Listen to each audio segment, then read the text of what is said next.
This is LBC from Global, leading Britain's conversation with James O'Brien.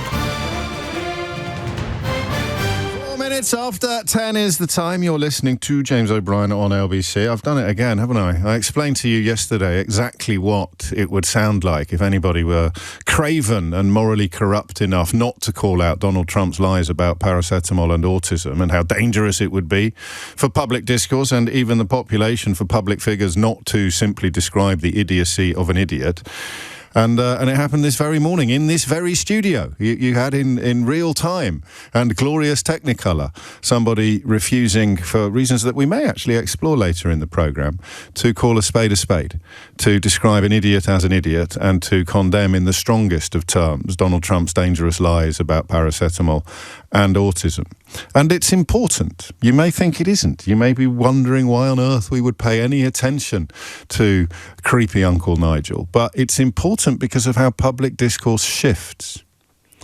And rarely will you see more compelling evidence of how public discourse shifts towards the lies and the liars than Donald Trump's speech to the United Nations yesterday. Last time he stood in front of those people and made nonsensical claims about his own magnificence and achievements, they actually laughed. They laughed in the room. They didn't. They're not laughing now, because if you think of elections as exams, a population is being examined. A friend of mine made this point on social media earlier today. Then the last election in the United States of America was a resit. That they got to resit the 2016 election. They got given all the same information, all the same revision aids. They got given all the same textbooks, all the same insights, all the same evidence, all the same information, and they were given a chance to redeem themselves. To say, do you know what? We're probably not going to elect the self-confessed sex offender, serious criminal, fraudster, whatever the list you prefer today is. Remember though, he's a leader, not a lawyer. This time round we're probably not. And they made that mistake again. They made it in the strongest of terms, and that's why it's not funny now when he stands up in front of the United Nations and essentially claims that the moon is made of cheese and that he made the cheese. Essentially makes claims that he has delivered things on a scale that is inconceivable, incomparable. It's incredible, right? But it's not funny. And I spend a lot of time trying to unravel things that are initially quite complicated. Yesterday was a very good example of that. It was a brilliant phone-in yesterday. I'm so grateful to you. The number of answers to the question of why is Trump doing this latest lie about autism, they were varied and compelling. Everything from the sort of master race rhetoric of not wanting, if there is autism in his own family, not wanting it to be some sort of genetic inheritance, right through to the bodily autonomy of women, to trying to undermine healthcare, to desperately trying to paint targets on the back of neurodiverse people for the distant day when people get a little bit bored of attacking foreigners, or when there aren't any foreigners left to attack, just coming up with a new ism, a new minority to other and to attack. And they could all be right. The final caller yesterday in the first hour was essentially saying, I think everything that we've heard so far is true, and here's something else as well. So you can sometimes you can be rewarded for overthinking things. But I listened to a tiny bit of I listened to some of Trump's speech yesterday, and there was one bit of it that I wonder whether we need to almost start underthinking stuff. Could you make me a list now, or send me a text now, of people in public life that regularly and prominently describe racism as racism and racists as racists? The columnists, the commentators, the broadcasters, the newspaper editors, the ones who actually call out racism. Think of, what was that fella's name? Was it Frank Hester? The guy that said he wanted to shoot all black women whenever he looked at Diane Abbott. Still in post, still, I presume, giving money to the Tory party. Absolutely sort of disappeared after a little bit of brouhaha. I can't, off the top of my head, think of prominent public figures who routinely, I suppose Gary Lineker did it a bit, continues to use his social media platforms to provide a voice to the voiceless. But in terms of two teams, if you were to assemble two teams, people on this side are constantly saying, oh, you can't say anything in this country anymore without being called a racist. Some columnists, I always get them mixed up, but it's either the Daily Mail or the Spectator, have columnists who call it racism, like two words, Ray, R-A-Y, and then, because, you know, it's really funny. Racism, and people who describe it and call it out and witness it, people who get killed because of it, that's all laughs, that's all just bants, that's all hilarious. So we'll come up with it. But it's so ubiquitous. The claim that there is no racism, the claim that when people are treated differently because of the colour of their skin or because of their origins, it's not racism, and anybody claiming that it is indulging in political correctness. So make your list now, seriously. So who have you got on the other side? You've got pretty much everybody working for the Daily Mail, the Daily Telegraph, GBB's, all of Farage's outfit, all of them, constantly poo-pooing the idea that racism even exists. Who's on this side of the fence? Who are the really prominent public figures with big old platforms who call out racism? Who can even remember the name of the bloke that said he wanted to shoot all black women whenever he saw Diane Abbott, big shot donor to the Tory party? Who's on the list? Weird, isn't it? It's really, really weird, because there is a feeling, if that's the right word, a conviction, even perhaps abroad, that, and by that I don't mean overseas, I just mean in the ether, you know, in the shared environment, that it's the other way around. What do they say about the devil? The devil's greatest achievement is convincing you that he doesn't exist. So the racist's greatest achievement, in many ways, is convincing you that racism doesn't exist, or that there is this politically correct army, this woke legion of people with real power and big jobs and massive microphones and newspaper columns who are constantly calling out racism. But you can't name any. Or you can't name three. Isn't that crazy? It's absolutely crazy. And I thought it when I heard Donald Trump reference political correctness in the course of his speech during an attack upon our democratically elected triple-time Mayor of London, Sadiq Khan. And I thought, well, who are the people that... What are these forces of political correctness? You can't turn your telly on these days. You certainly can't turn on this radio station without hearing a massive racist going largely unchallenged with all sorts of lies and nonsenses. But you don't have to interrogate those nonsenses too closely, because we're not having an election for 4 years. So, you know, it's far too early. So why are you interviewing somebody if it's too early to start digging into what he's actually saying? It's a question for the ages. You can't open a newspaper without encountering racism. You can't go onto social media. You certainly can't go onto Twitter without encountering racism. So where are these forces of political correctness? Where's the woke army gone? Well, I mean, all of these people that they're so terrified of. They tried to cancel Jimmy Kimmel. That didn't work out. We may get onto that story a little later, but that's on the other side of the Atlantic. How is it happening here?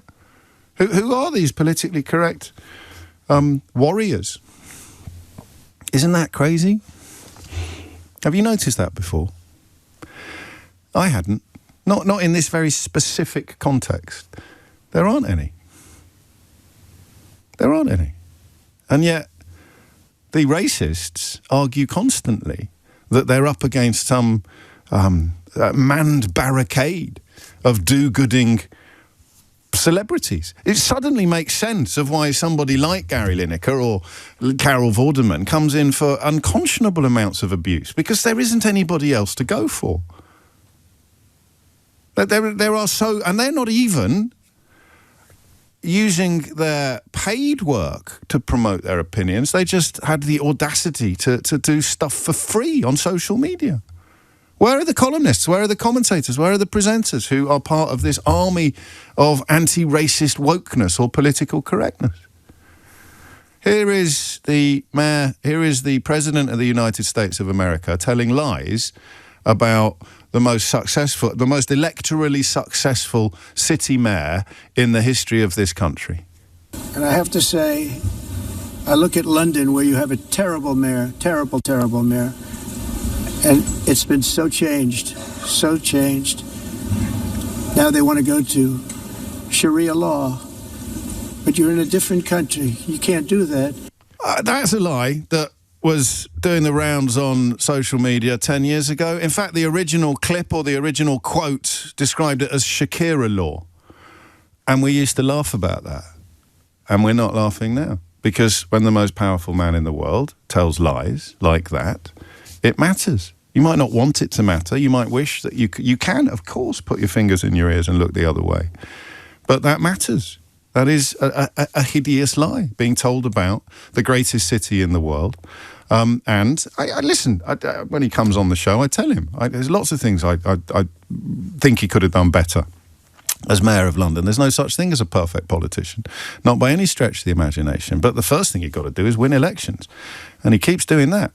And if he lost, I'll tell you something for nothing, he wouldn't lie about it. And he certainly wouldn't encourage a violent mob of murderous fantasists to launch an attack on City Hall, baying for the blood of Jenny Jones, or even that dreadful woman who told fibs about being robbed on the London Underground. I mean, these are just self-evident truths, and they are simple. And we have sat here saying, for a long time, what is going on? And sometimes it's really, really simple. It's really simple.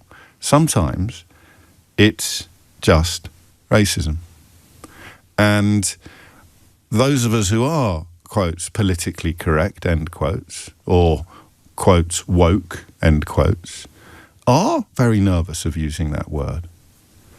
You can see what happens when an accusation or an allegation is cheapened by overuse. We see it a lot with anti-Semitism, which is a real and ugly reality for Jewish people, but is not remotely linked to criticising Benjamin Netanyahu for undertaking a genocide in Gaza, or indeed for marching through London in solidarity with the people of Palestine. There is nothing remotely anti-Semitic about either of those things, and yet people will insist that there is. So there is a nervousness, perhaps, about using racism as an accusation, and yet people who are very often racist adjacent insist that they're constantly being accused of it, to which my question becomes, by whom? By whom? Who is accusing you of racism? Who are the prominent public figures who are still fuming about the Tory donor saying he wants to shoot all black women every time he sees Diane Abbott on the telly? Who are the prominent public figures who routinely gallop to the defence of our fellow citizens when they're attacked by foreign leaders with lies? But where is it? So, my question for you today is simple. When Donald Trump tells lies and attacks Sadiq Khan in this way, is it anything other than racism? He wants you and me and anybody not brown to be fearful and suspicious of everyone who is. That's it. That is the game. That's the mission. That's the plan. It is very, very simply racism. And I don't know why we're frightened of saying so. Oh, they eat swans as well, these people, these foreign people. And they eat dogs and they eat cats. And why don't you make those claims about people who aren't foreign? Well, because I'm a racist, is the answer. And when Steve Bannon said, you need to embrace the accusation of racism, I wonder whether the reason that didn't land and didn't work is because the accusation is hardly ever made.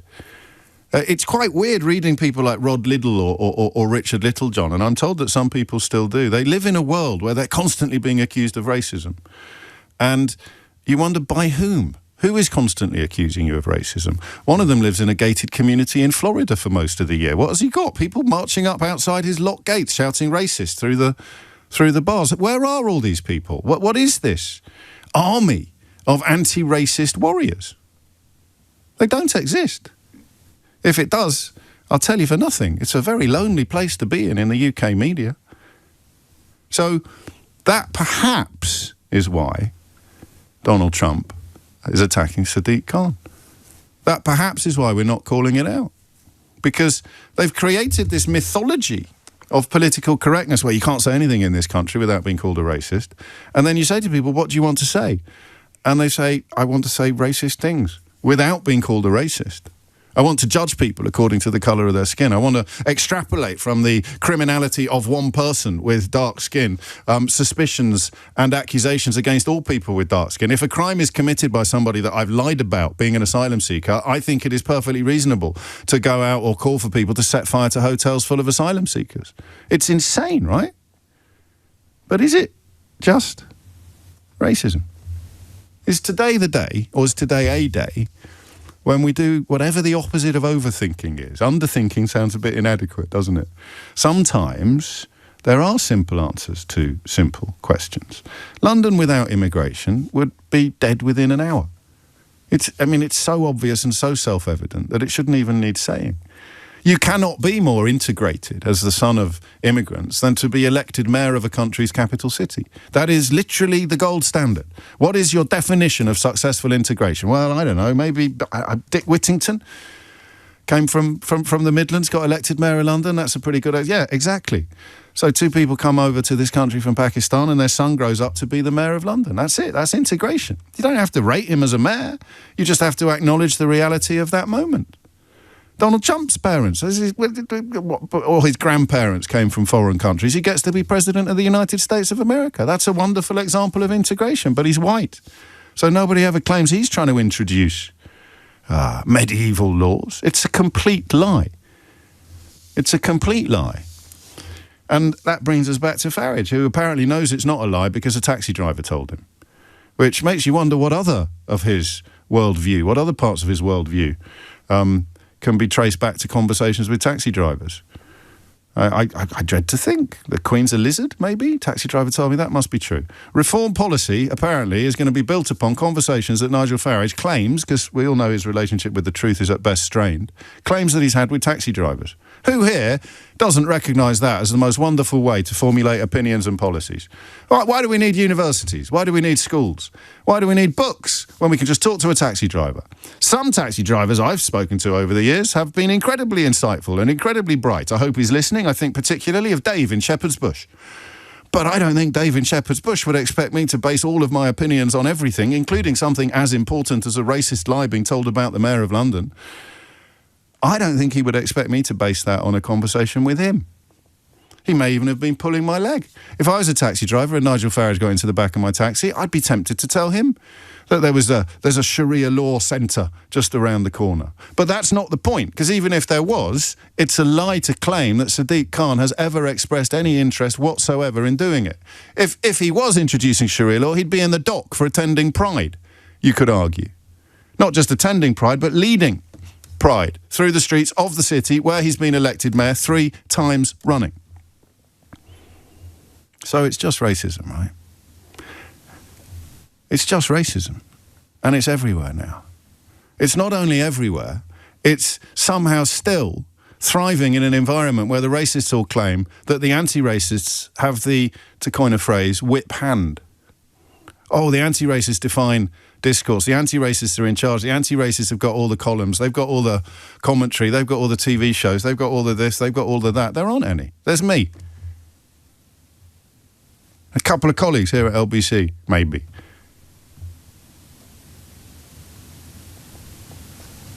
Why is Donald Trump attacking Sadiq Khan? Is it racism? 03456060973. Is it something else? 03456060973. Or is it a combination of many different things, either including or not including racism? Stu's been in touch to tell us that a taxi driver once told me he was Elvis. Nigel Farage has just signed him up to a record deal.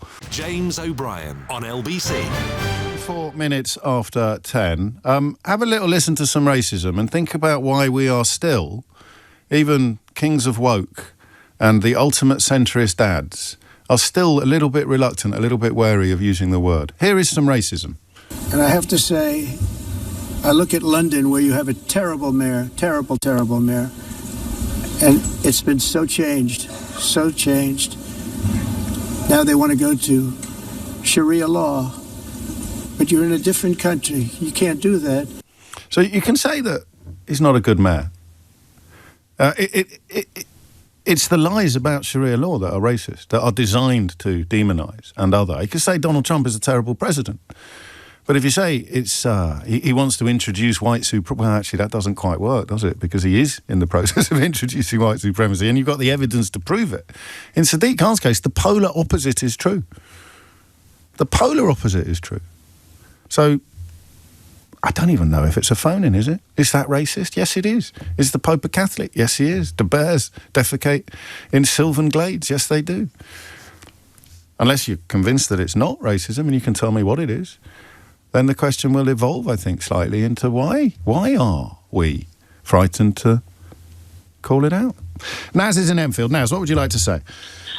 Yes, I'd like to say that it's partly racism. It's also religious intolerance, because it's not just the brown skin he's objecting to. Because remember, J.D. Vance has a Hindu wife and she's got brown skin and she's fine. He just she's fine in a way. But she's not fine when a rampaging mob that claims it's only going after Muslims takes to the streets for a latter-day pogrom and starts setting fire to hotels full of brown people. Yeah. They're not going to check religious affiliation at the door. The intention of this kind of rhetoric is to turn people against people of colour. Yeah, brown people. Yeah. All of them. Yes. But the way he does it, I mean, last time he called him a nasty man, and Keir Starmer said, "Oh, he's a friend of mine." Do you remember there was yes? And he's called him so many things, and we're a democracy. That's what we keep on saying. He hates it, doesn't he? He hates it. Yeah, he hates the fact we've got a brown mayor. He can't deal with it. Yes, he hated a black president. His entire political career is built upon the fact that when Barack Obama was elected president, something inside him shattered. Yes. He just hates London. He's even sort of he's so angry that London is not in uproar. So we voted for Sadiq Khan. People have voted for Sadiq Khan, and he can't accept that Londoners have voted for Sadiq Khan. So he keeps on attacking him. He attacks him for anything, but the Sharia law will get all like Nigel Farage's lot and reform and all. And did he really say he'd heard it? Because someone told me when I got into work this morning that he said that Farage had said he knows it's true because a taxi driver had told him, or something like that. But someone may have been. I heard. Someone might have been pulling my leg now. So I don't think things would have been that dire, would they? No, he did say that. He said a taxi driver. He was Nick Ferrari or something. I heard it. I heard it on LBC that he said... a taxi driver told him that Sadiq Khan wanted to introduce Sharia law. Not even he would lie. Not even he would lie that barefacedly. Presumably he just said a taxi driver told me that we've got Sharia law or that they want Sharia law. Why are we even having these conversations? Yeah, that they want Sharia law. Why? That's what he said. Do you want to add anyone to my list of people who are part of this enormous, incredibly powerful army of anti-racists? Or do you want to tell me why we are still so reluctant to call out something that is so obvious? I find it hard. Being a Muslim, I find it hard why no one's calling it out. Because it's surely a politician that's been elected should have some respect from the world, the leader of the Western world, and the way. Well, surely anybody patriotic, any patriotic Brit, should be outraged at a foreign politician attacking our elected mayor. Yes, they should. Any commentator, any flag waving champion of British values, you've got a foreign leader attacking our elected mayor. That's anathema. That flies in the face of everything they care to believe in. But that's what I was saying, James. It just seems if it was someone else, if it was a white mayor, I think people would be in uproar. I think that I don't know, actually. Maybe if it was a left-wing white mayor, then... But Trump wouldn't be saying the things that he's saying, and he wouldn't have the audience that he's got, and he wouldn't be able to stoke up the hate that he stokes up, and he wouldn't be able to open the door to this kind of nonsense. At the extreme ends of this, and you know this very, very well, is there are extreme ends of this that want us to become a country that follows their customs. And where do you see that? Give me an example where that's been demonstrated recently. I assume you're talking about... I've met taxi drivers that have told me that. I've met taxi drivers that have told me, we will have Sharia law in Britain, you will live by our rules. I think, in all seriousness, we should all live our lives according to things that Nigel Farage claims he's been told by taxi. Are you the taxi driver that told Nigel Farage he was going to be living by Sharia law soon? Call me now on 0345 60 60973. I'll give you a Ray Liotta. And I don't know if this is going to come as a shock to anybody, up to and including Farage himself, but if a taxi driver says something, it doesn't automatically become true. Does that really need to be explained? Imagine sitting in class and telling a teacher something and being asked, where did you get that from? And saying, a taxi driver told me. Imagine sitting in court and being asked by a judge or a lawyer to account for what you've just claimed in the witness box or even the doc. And you said, a taxi driver told me. And do you want to know something about that taxi driver? I bet you 50 quid he goes to a different school. Here's Thomas Watts with your headlines. James O'Brien on LBC. 34 is the... actually, no, it's not 10:34. It's 11:15. Taxi driver told me. So you all need to readjust your watches. You all need to reset your clocks. Taxi driver told me it's 11:15. And, spoiler alert, it's not Wednesday. It's Flumpum Day. Today is Flumpum Day, the 11th of Larch. And it is currently 13:15. That doesn't work, does it? Because it could be the 24-hour clock. 27:15. There you go. How do I know all this? Taxi driver told me. And who here doesn't believe everything that they've ever been told by a taxi driver? Up to and including the one that told Stuart Lee that you can't say your English anymore in this country without getting arrested. And how many people took that seriously? Or how many people would take him seriously? How many people would turn up on national radio to go, do you know you can't say your English in this country anymore without getting arrested? Good Lord, who told you that? A taxi driver. Did he get arrested for calling himself English? No. Yeah, so someone actually very close to Nigel Farage does live under Sharia law at the moment, or at least a combination of Sharia law and civil law. 5 points to anyone who can guess who it is, or anyone who can work out who it is. 10:35 is the time, 25 to 11. In old money, this is just racism. Why are we so cowed? Why are we so... Is cowed the word? Are we frightened? Why is it so rare to hear it being described as racism?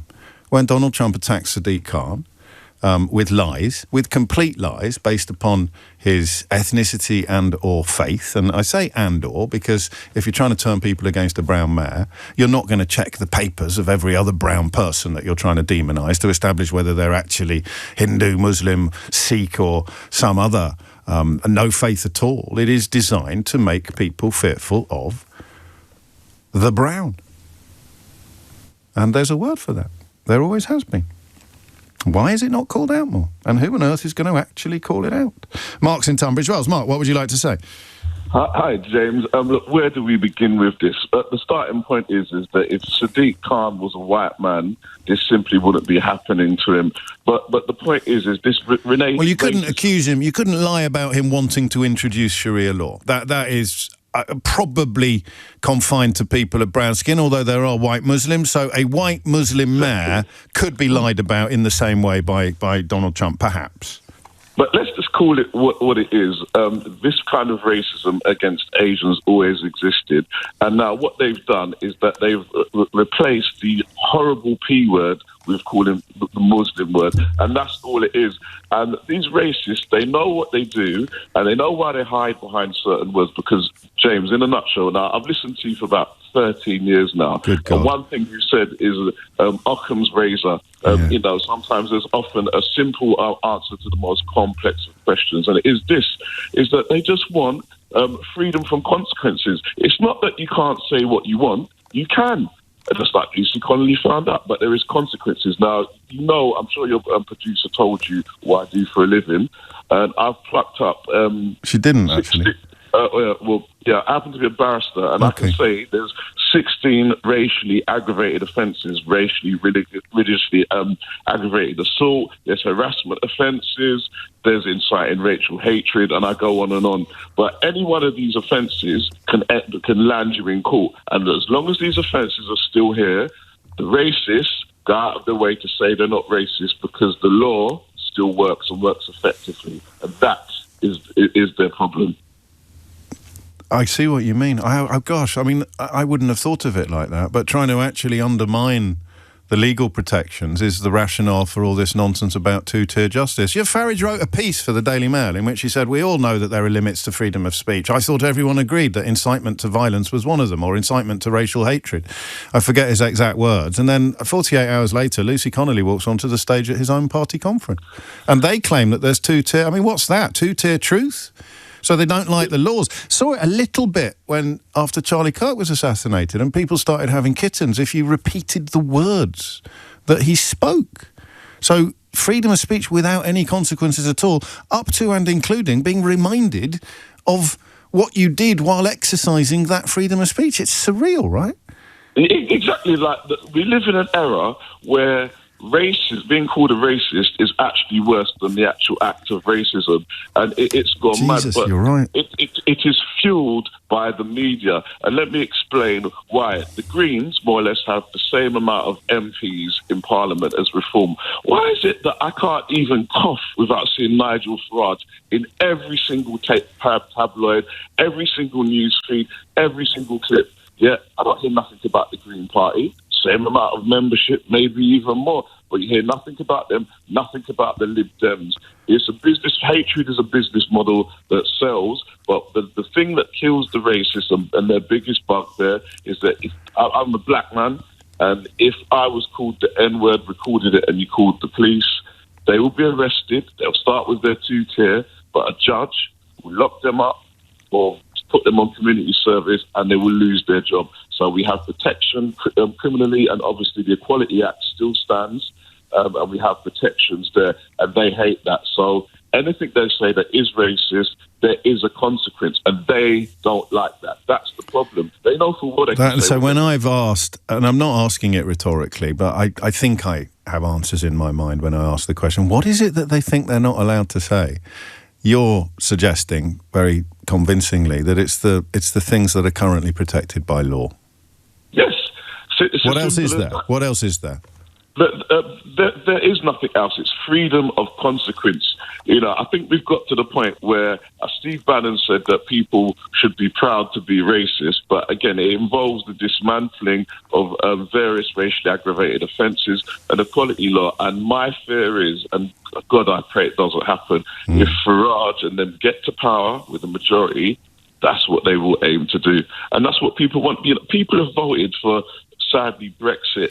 And, the current dinghy crisis is all caused because of the Dublin 2, because we left Brexit. It's so obvious. It's infuriating, but people will keep voting against their own interests because the hatred is so intoxicating, because it works so well, and that is what the button Donald Trump pressed yesterday was the button that said, "Be frightened of brown people."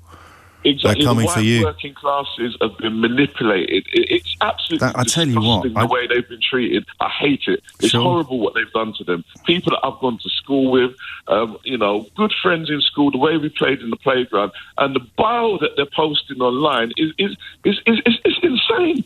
It's like that we weren't friends, like we weren't drinking out the same cups and sharing up the same bag of chips together in the 80s. It's gone nuts. It's absolutely terrible. But the thin line, and I don't know if I could call it the blue thin line, is the law is the last line of the defence. People like us, the courts, the judges, who they hate us, they call us two-tier and all of the rest of it. But just one thing to consider is that if it's so two-tier, you had the Unite Britain or whatever it was called march the other day, no facial recognition cameras, and yet Notting Hill Carnival had facial recognition cameras. Where's the two-tier, please, James? 25 people arrested there. Well, you're the lawyer. 26 people. Yeah, I mean, I would say, if you put me on the spot, that the policing decision, the operational decision, was based upon the nature of the event. So a march and a congregation of people is a completely different proposition to 3 days of carousing on the streets. They're not, to me, they're not comparable events. But I take your point, and you've said two things that I really hope I know that I'll remember. The first, not for the first time, Mark, someone has made me recognise that you can say in the space of a sentence what it took me 20 minutes to say at the top of the show, which is we live in a country where being called a racist is widely regarded as worse than being a victim of racism. And that is what the whole... And the other thing is, I hadn't actually got my head around the attack on the law. I thought it was all about human rights and it being too difficult to deport people. But it's actually... the whole two-tier rhetoric is based upon really wanting to go back to the good old days when you could put a sign in your boarding house window saying no dogs, no blacks, no Irish. Yeah, they can walk up, Chiswick High Road with the skinhead and the jackboots, giving it the old Z car. That's what people would love, but that doesn't exist. But, these kind of things are really troubling. Let me just add this, James. The language that we have used in this country. Look, we say, and I'm sure you'll agree, James, that UK, Britain is a tolerant country. Yeah. Oh, absolutely. It's easy to forget sometimes. In its normal English language, what does tolerate mean? You don't tolerate your wife and kids. You love them. Surely the language like we embrace other cultures. Well, they hate that, don't they? That's what diversity means. That's what multiculturalism means. But tolerant means that we... boasting about being tolerant. So what you're boasting about is the fact that we're not smacking you over the head or graffitiing your front door. We're very tolerant. Yeah. We're very we even let one of them become mayor, but we regret that. That's not your right. That's not equality. There's so much things that could be better. What frustrates me now is we have a Labour government and Keir Starmer is sitting on his hands with this because he wants to please the red wall, or whether these people come out, for goodness sake, for public decency, and say this is wrong. The word is that he's doing that on Friday. We shall watch with great interest, I think, Mark, you and I. And I'm going to point something else out as well, is that I'm white, and I've got this job, and I'm calling it out. But I'm calling it out from the position you and Gary Lineker. The last thing I'd say is Gary Lineker won an award. National Television Award, presenter of the year. 23 years it went to Anton Deck, and this year it went to Gary. Public vote. Now, everybody knows what Gary Lineker stands for. He's a man of his word, and he's called things out. He stands up for black people, brown people, other people, a public vote. So if that is the true trajectory of this country, it is the media that is overblowing this racist thing. Yeah, because, listen, a public vote is not the most reliable measure of popularity, but the bigger the vote, the more reliable it becomes. And, of course, the question of who he speaks for in the context of the UK media, who is on that platform with him, metaphorically speaking, is why I went in this morning on the way that I went in. Well, I've got you. Guess who the guest is on next year's live full disclosure recording? Hopefully not Nigel Farage. It's 10:45. James O'Brien on LBC. 48 is the time. It's a process of dehumanisation as well. Mark was very powerful, but also very poignant, particularly. And the reason why I mentioned my whiteness was because I will never have the visceral reaction to seeing former school friends fall for the racist propaganda that is now almost everywhere, from the point of view of being a victim of it. By the nature of my job and what passes for my reputation, I could be on the receiving end of hatred from people in that category, but it won't be because of the colour of my skin. It will be because of the contents of my heart. So I'll never know what that feels like. And I've had it. I've had one or two people on Facebook from back in the day. A lad, actually, who got in touch with me because he needed reassurance that the phone masts were not... What were the phone masts supposed to be doing? Can you remember? The conspiracy right at the beginning of COVID? Anybody? Bueller. And he got in touch with me because I hadn't seen him for 40 years, but I was the only person in the media that he knew. And he just wanted some reassurance that it wasn't true. Because it seemed very persuasive to him that the phone masts were causing COVID. Was that? I can't even remember what it was. So I managed to set him straight on that. But he's gone full Farage. I know it from his Facebook feed. Convinced that the reason why his life is not as wonderful as it could be is because of unidentified foreigners who quite possibly want to introduce Sharia law. Whether or not he believes that they're eating swans, I do not know. But have a little listen to this. Taxi driver once told me that Nigel Farage is a racist liar. Now, you said there's normally a kernel of truth to what the President says. I challenged you exactly a year ago about these comments. Is he onto something? Whenever he says something like this that sounds absolutely crackers, in the end, there always proves to be some truth in it. You think Haitian immigrants are eating cats and dogs? I'll have a tenner with you. That within the next month or so, we find some evidence of it. What the scale of it is, I've no idea. But you do think some cats and dogs are being eaten in Springfield, Ohio? I think Trump generally, when he says these things, is proved to be right. So I said I'd give you a month. It's 12 months. The idea that Haitians are eating cats and dogs in Springfield. If you can prove it, I've got my £10 ready. Well, if you can prove it hasn't happened, the other way around. Are you prepared now to say that one was utterly nonsensical? If I said to you that swans were being eaten in royal parks in this country, that carp were being taken out of ponds and eaten in this country by people who come from cultures that have a different... Would you agree it's happening here? I've certainly read... I didn't know about swans. I've read about carp being fished. Well, there you go. So, look... neither of us can prove or disprove. Who are taking the carp and the swans? People who come from countries where that's quite acceptable to do. Well, I've read headlines that it's Eastern Europeans, Romanians and people like that. So I believe. Is that what you've heard? So I believe. It's a story that goes back to, perhaps inevitably, the Sun newspaper from about 20 years ago, and it was lies then, and it's lies now. But have a little listen to the beginning of this, because this is how liars operate. You make a bet that proof will be provided of something within a month, that Haitians are eating... So this is racism. You're supposed now to think that foreigners are going to eat your pets. Haitians are eating cats, Haitians are eating dogs. So, it's all jolly backslapping fun, trebles all round. Let's have a bet about it. Let's not wonder what it's like to actually be one of the people who is being lied about, either directly or by association. Eastern Europeans all eating swans. It's a lie. If it was provable, if it was true, you would never stop hearing about it, but the truth doesn't matter to these people. Here is what you do. Here is what you sound like if you have absolutely no integrity. Now, you said there's normally a kernel of truth to what the president says. Now, pay attention. I challenged you exactly a year ago about these comments. Is he onto something? Whenever he says something like this that sounds absolutely crackers... Just pay attention. In the end... there always proves to be some truth. There proves to be some truth. Haitian immigrants are eating cats and dogs. I'll have a tenner with you. That within the next month or so, we find some evidence of it. There you go. We will find some evidence of it. That's the bet. We'll find evidence. But you do think now, some cats and dogs fast forward, 12 months later. I think Trump generally, when he says these things, is proved to be right.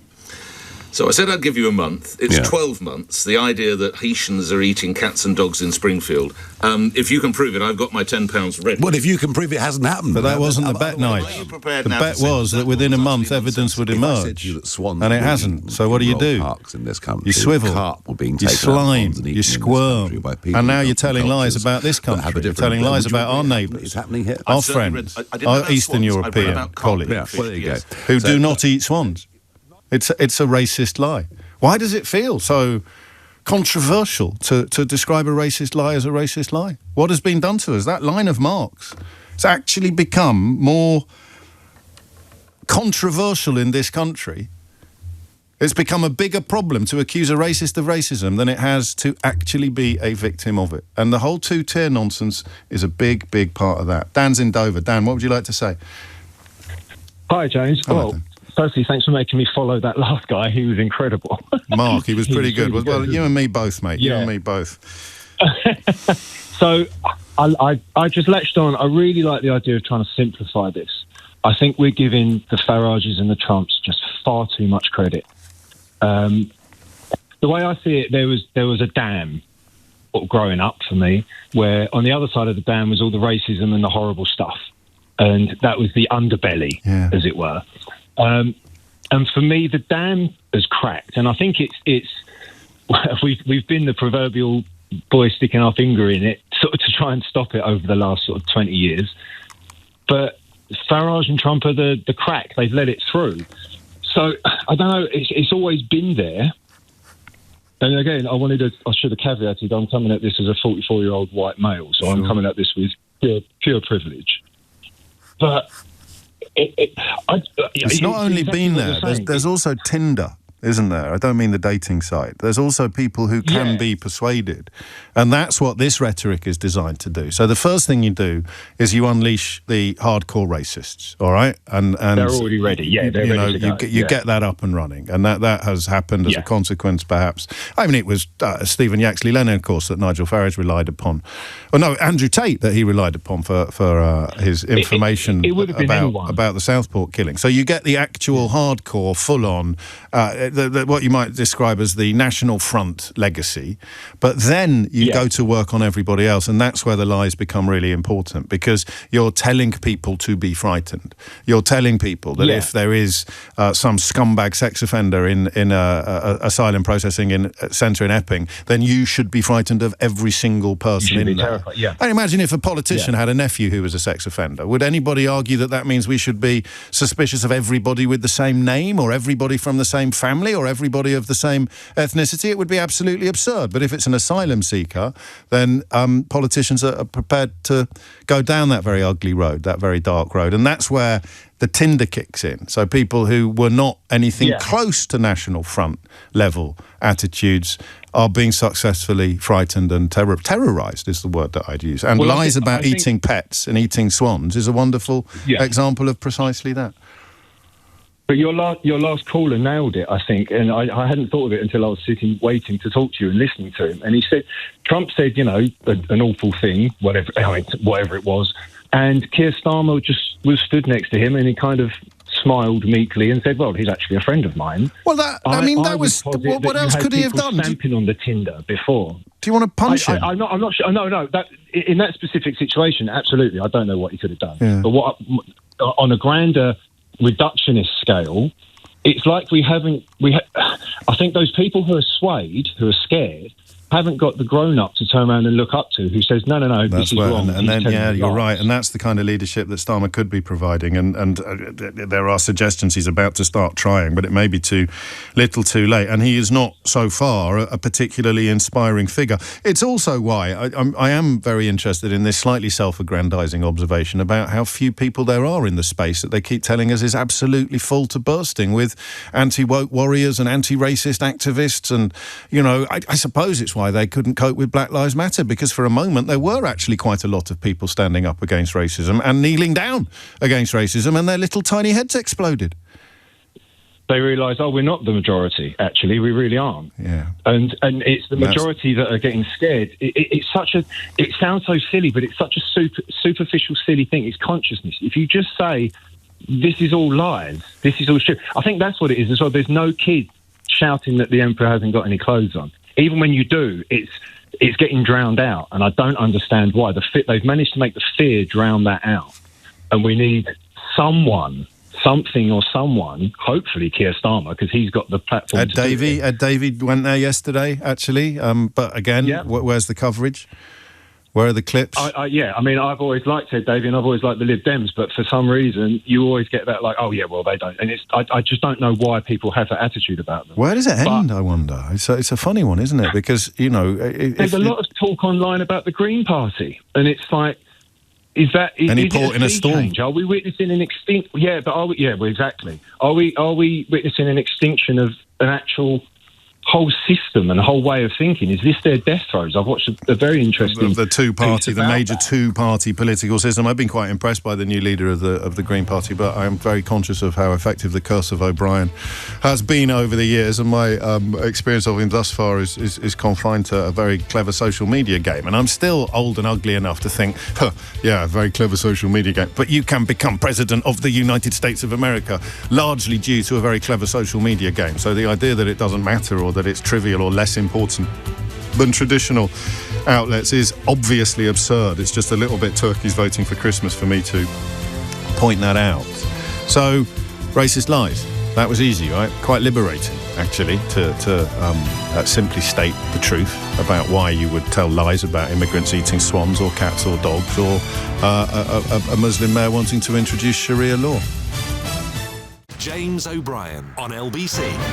It is 3 minutes after 11, and you're listening to James O'Brien on LBC.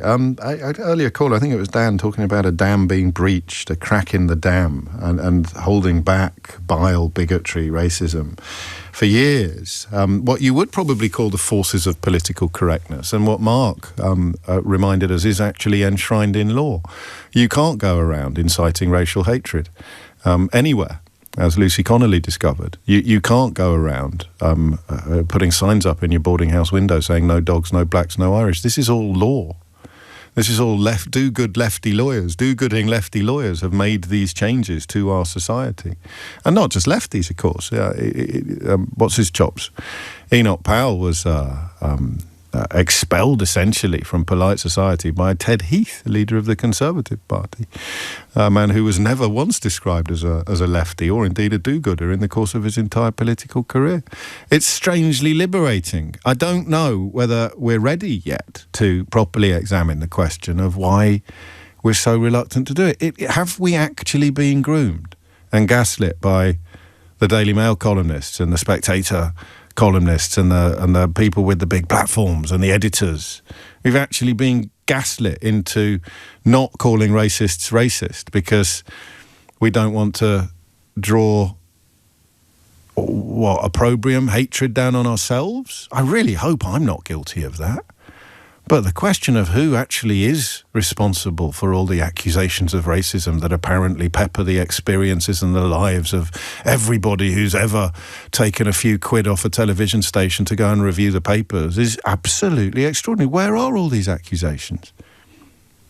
I don't actually remember people breaking ranks and saying, when that fella called for all black women to be shot, or said he wants to shoot all black women, or words to that effect, whenever he saw Diane Abbott. Even that. I think 10 years ago that would have got a very different response. I think a Conservative Party 10 years ago would have sent his money back, even if it was the last few quid in the coffers. But that's what they mean when they talk about the Overton window, isn't it? They talk about the parameters of acceptable conversation. You know, in this very studio earlier, two men talked about immigrants eating swans, a story that even The Sun 22 years ago had to apologise for. Not a newspaper that has a particular reputation for probity or integrity, but even they had to admit that their claims people had been arrested were absolute nonsense. That was 22 years ago.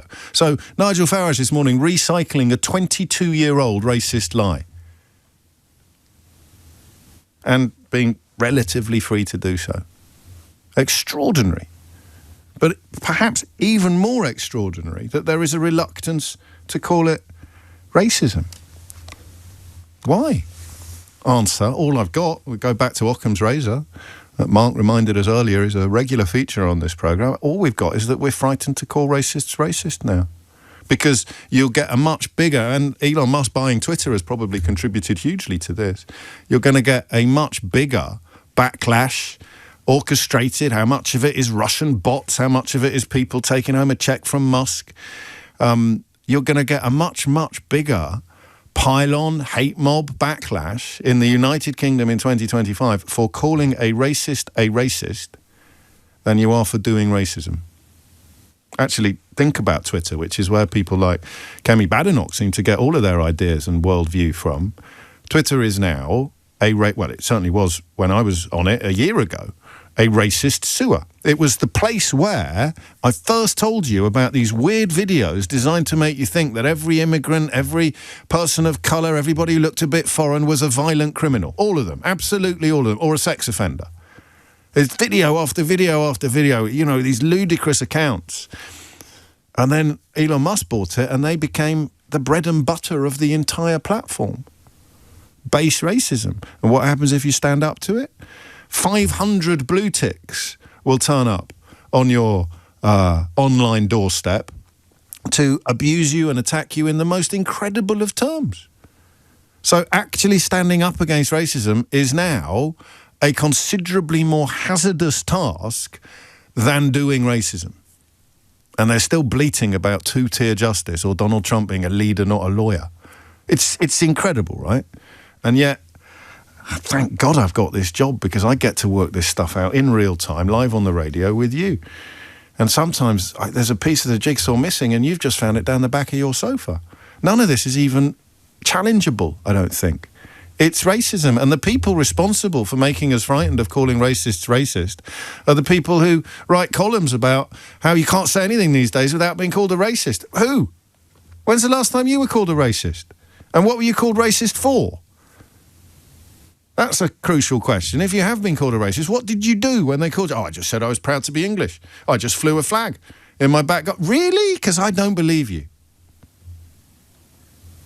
I don't believe you. And the reason why I don't believe you is because you're a liar. And if you're a racist, then you are by definition a liar, because the biggest lie of all is that the colour of your skin provides any indication whatsoever as to the content of your heart, because it doesn't, any more than your name does, or your religion, in fact, your professed religion, your star sign, your ethnicity, your family. Just because your nephew's a sex offender doesn't mean you are. Who would claim that? Well, it depends whether they're foreign or not. Eating swans, eating cats, eating dogs. And then you come, which we'll move on to, I think, this hour. Well, I don't know. Phone lines are buzzing because everybody else is feeling that weird sense of liberation that I'm feeling. God, he's right. It's racism. Why are we so frightened to call it racism?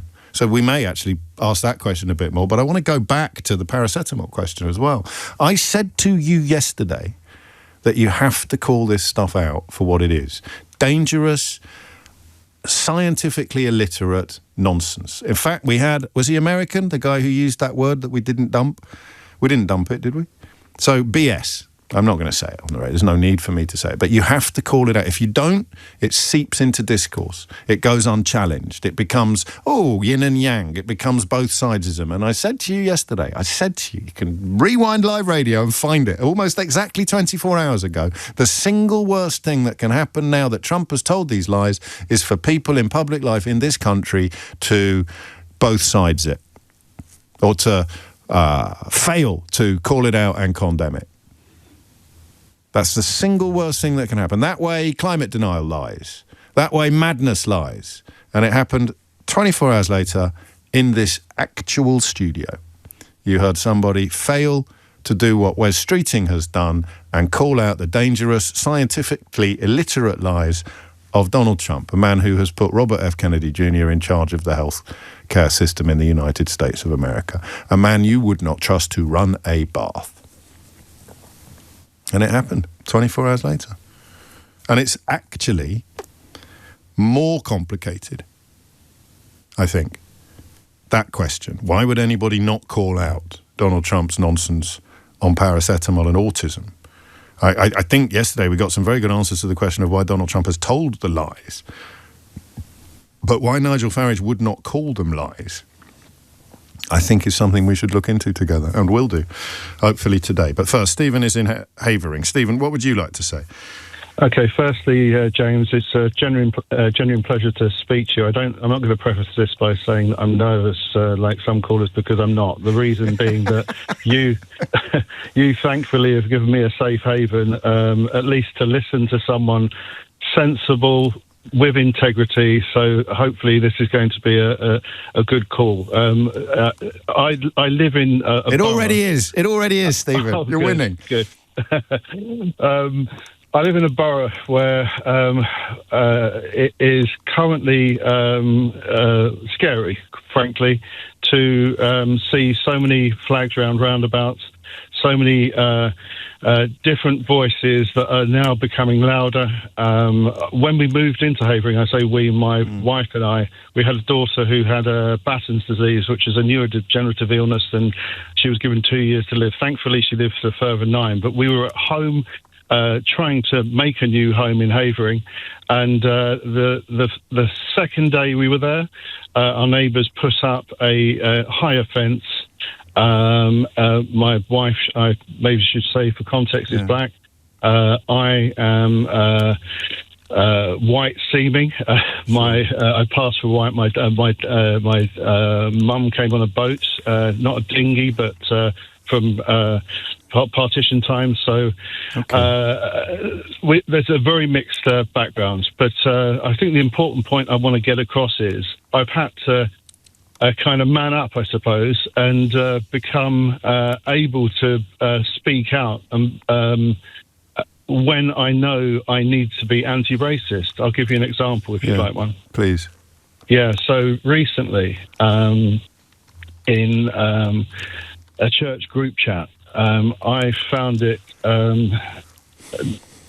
extraordinarily difficult to remain silent anymore when I saw the lionising of Charlie Kirk. Obviously, it's terrible that anybody should be killed, especially, obviously, the effect on the family, etc., etc. But what I didn't like was how there was a succession of individuals who, when I tried to exercise some level of, let's put it this way,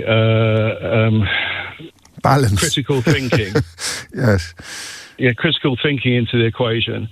I put forward a number of questions in relation to some of his, in my view, racist remarks.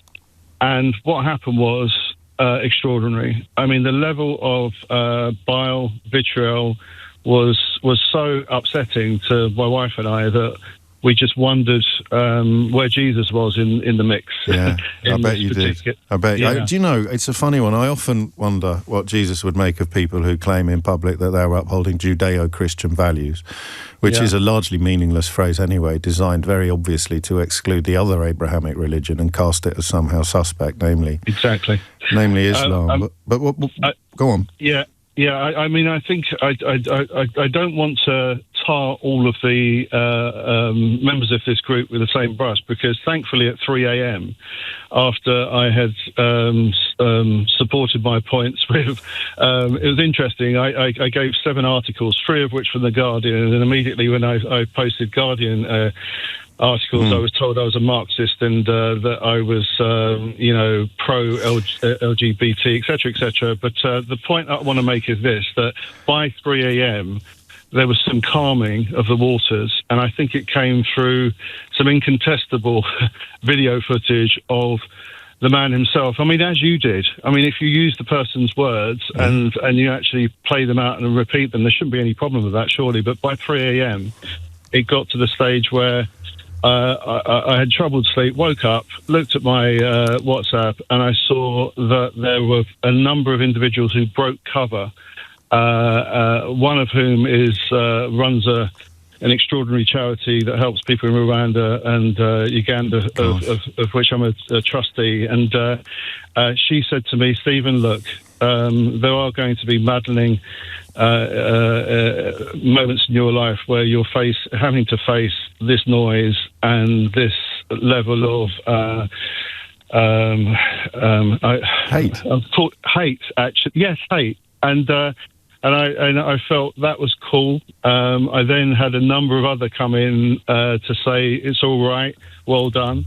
And then by the end of it, I mean, we've got a little library at home. I'm homeschooling my son at the moment. We're writing a play on Windrush. We did it 20 years ago. I say we. My students put on a play at the Young Vic. It was wonderful. We used local students, and we're trying to do the same in Havering. And that in itself is interesting. I'll come to that briefly, if I may, in a moment. But let me just finish this point. Of course. So I then went into the kind of study area, and it's actually the room where my daughter's ashes are. And I basically we've got a little haven there with books and everything. And I picked out The Jesus I Never Knew by Philip Yancey, who I think is quite a solid voice. Thankfully, still in America, he doesn't, come out in this way that some of these preachers have on the fundamentalist right.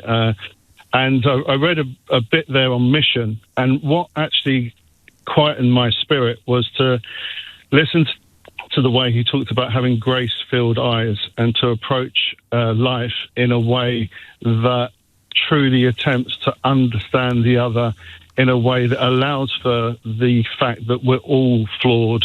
We're all, going to potentially not necessarily behave or do the things that we should do if we were calm and rational. So that helped. And then to make you laugh, James, I did a philosophy degree and literature degree, and I picked up Karl Marx's writings and read his letter to his father, the extended one, and that was quite poetic and beautiful. And I just thought to myself, do you know what? Go to sleep now, wake up, face another day. And it got worse before it got better. And briefly, it was me having to go up against, outside the chat now, a whole set of individuals who just couldn't understand what on earth I was going on about, and the Sharia law thing came up, so just quickly on that. Yeah, I love the Sharia thing. Well, that's where it starts. That's where it starts. And it's funny until the President of the United States says it in front of the United Nations, because then all the racists, whether they're in your church group or not, all the racists feel vindicated and validated. That's why I often say separating the office from the individual is impossible, and not even something you should try very hard to do, because if somebody in that office tells a racist lie, then lots and lots of people will end up thinking, A, it's not racist, and B, it's not a lie. But it never changes. The truth never changes. It's a racist lie to claim that the Mayor of London wants to introduce Sharia law. It just is. And yet, of course, now the President of the United States has said it. You're a Billy bunch of numbers with a bulldog avatar is going to feel like all his ships have come in at once. Stephen, you covered a lot of ground there, and I'm grateful to you for it, and I'm sorry for what you're going through. And I'm very honoured to hear you describe this programme as a safe space. I worry it hasn't been safe enough. I've become cowed. I've become gaslit into thinking that we shouldn't call people racist because we do it too much. And you sort of think, well, hang on. Who does? Who does it too much? Let's go back to that list of people that are routinely calling out racism in this country from really, really big platforms. Let's list them all. I'll wait. James O'Brien on LBC.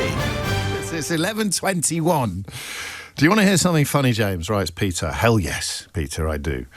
I'm listening on catch-up, and you've just said it's almost 11:15 when it was, in fact, 10:30.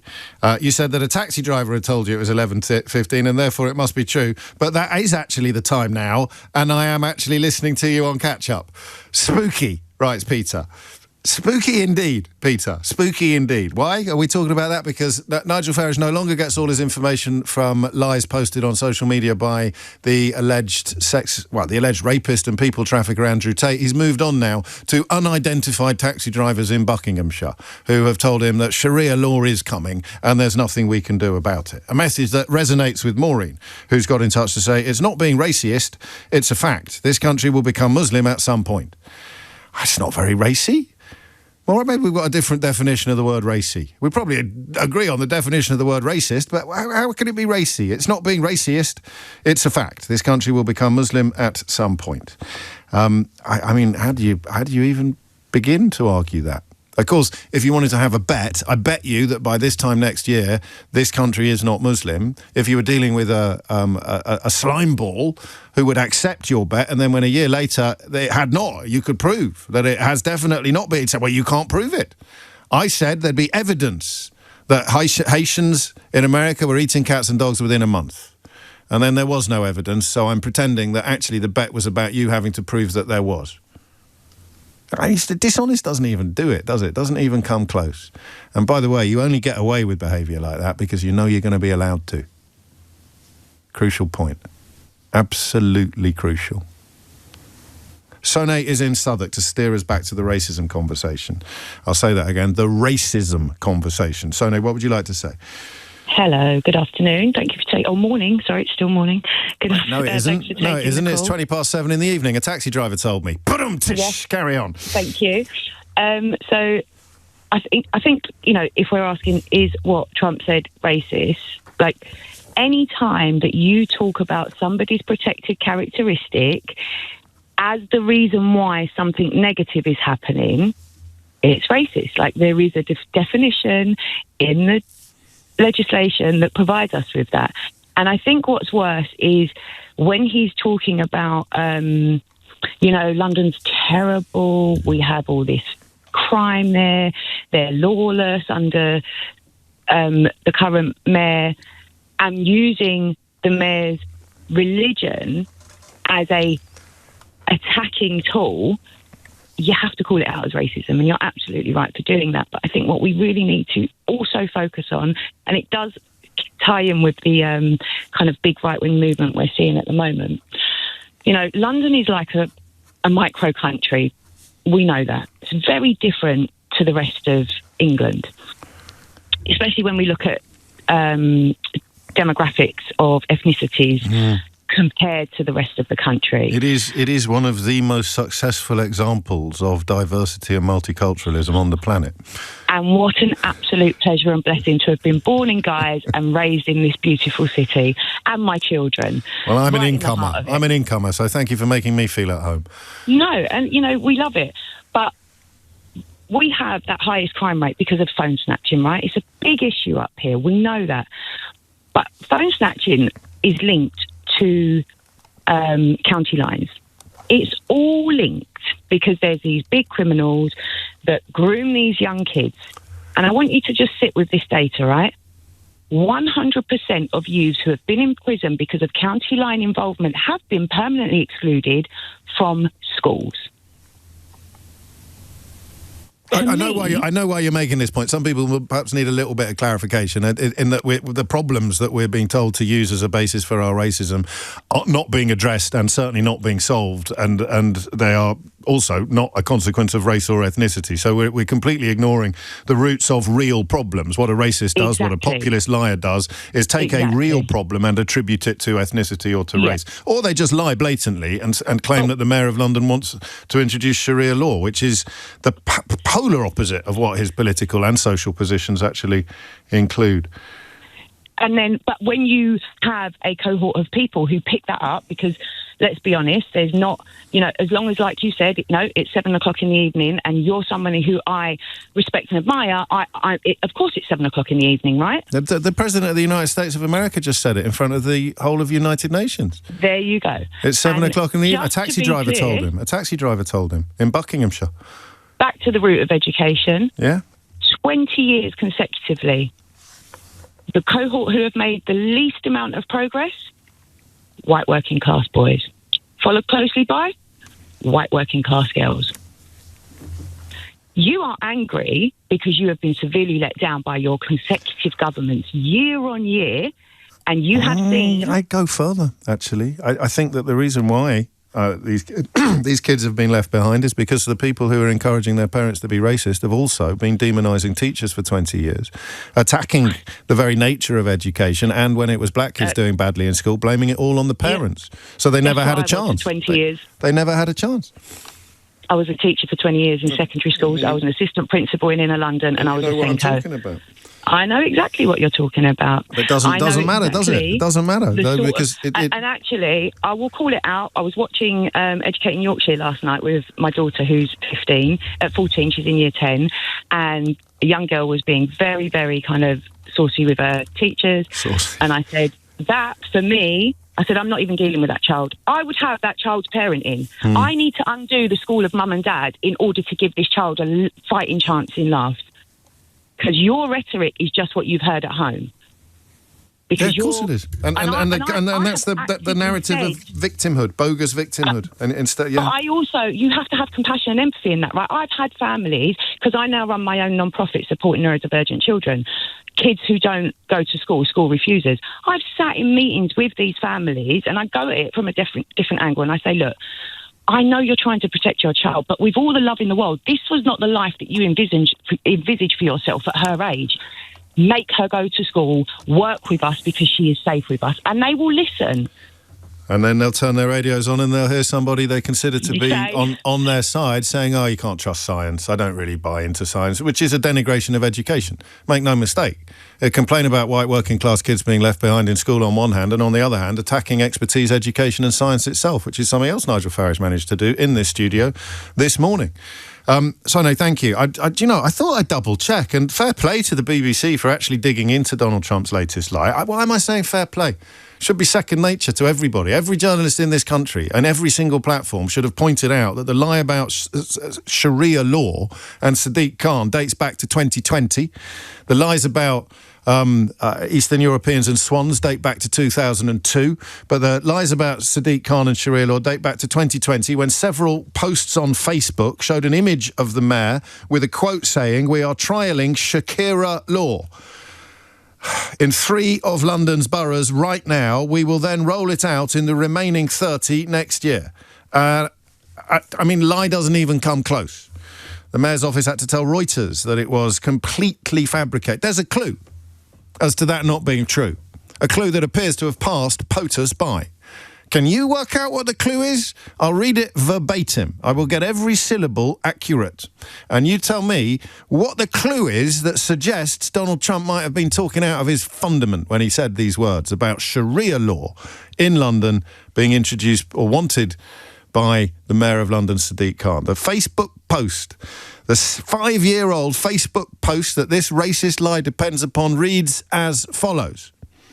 We are trialling Sharia law in 3 of London's boroughs right now. We will then roll it out in the remaining 30 next year. So what's interesting about this, and you know, this tension between finding it funny and finding it hideous is very real, very important, because how much effort, how much thought, how much time have you spent wondering about the people that have fallen for it?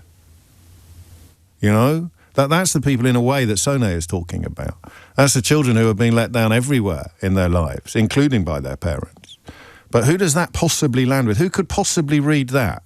Particularly with the word Shakira in the middle of it, and think, God, yeah, down with that sort of thing. He's a right wrong in that mare. Who could possibly do that?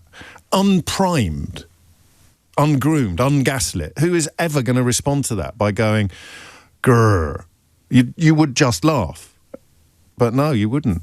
I mean, I don't know whether you've turned your brain off or whether you don't have the literacy to see that Shakira is in the quote.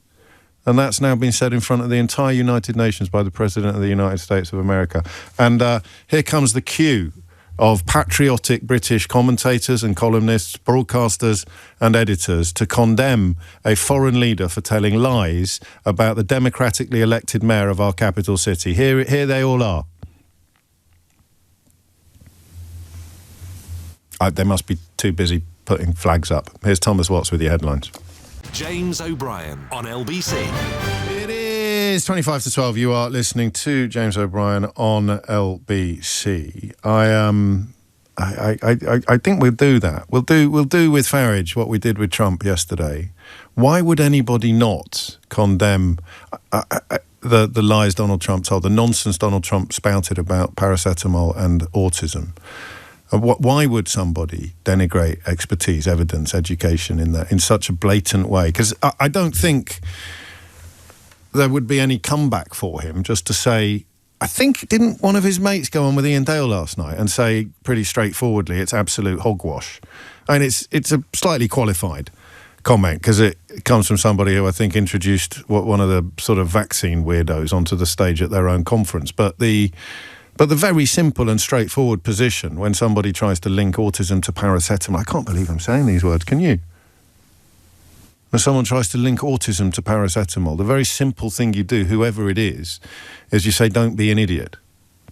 And I said to you yesterday, sorry to labour this point, but sometimes it's a little bit unnerving or spooky when it happens in such obvious and quick succession. I said to you yesterday, the worst thing that can happen now will be for public figures, whoever they are, whether they've got any integrity or not. If they are public figures, they've got a platform, and they use it to open the door to the possibility that it's not nonsense, to both sides it. And the next thing you know, you'll have debates on Newsnight where on one side you've got all the scientists in the world and on the other you've got Nigel Farage claiming, well, I don't know, I'm just asking questions, maybe it does cause autism. Why would you not condemn it?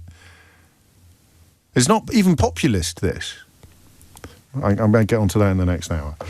For now, though, could carry on with this all day. There are a couple of phone lines free for the first time since 10 o'clock, so if you've been trying and frustrated in your attempts to get through, the question in a way, and we may return to this a little later, the question in a way has become, why have we become so cowed, so frightened of calling racists racist? Because what Donald Trump said about the Mayor of London was, at the very least, an incitement to religious hatred and a blatant, obvious, proven lie. But if you, and I don't think many people could argue with this logic, accept that it's designed to make you hate all brown people, why?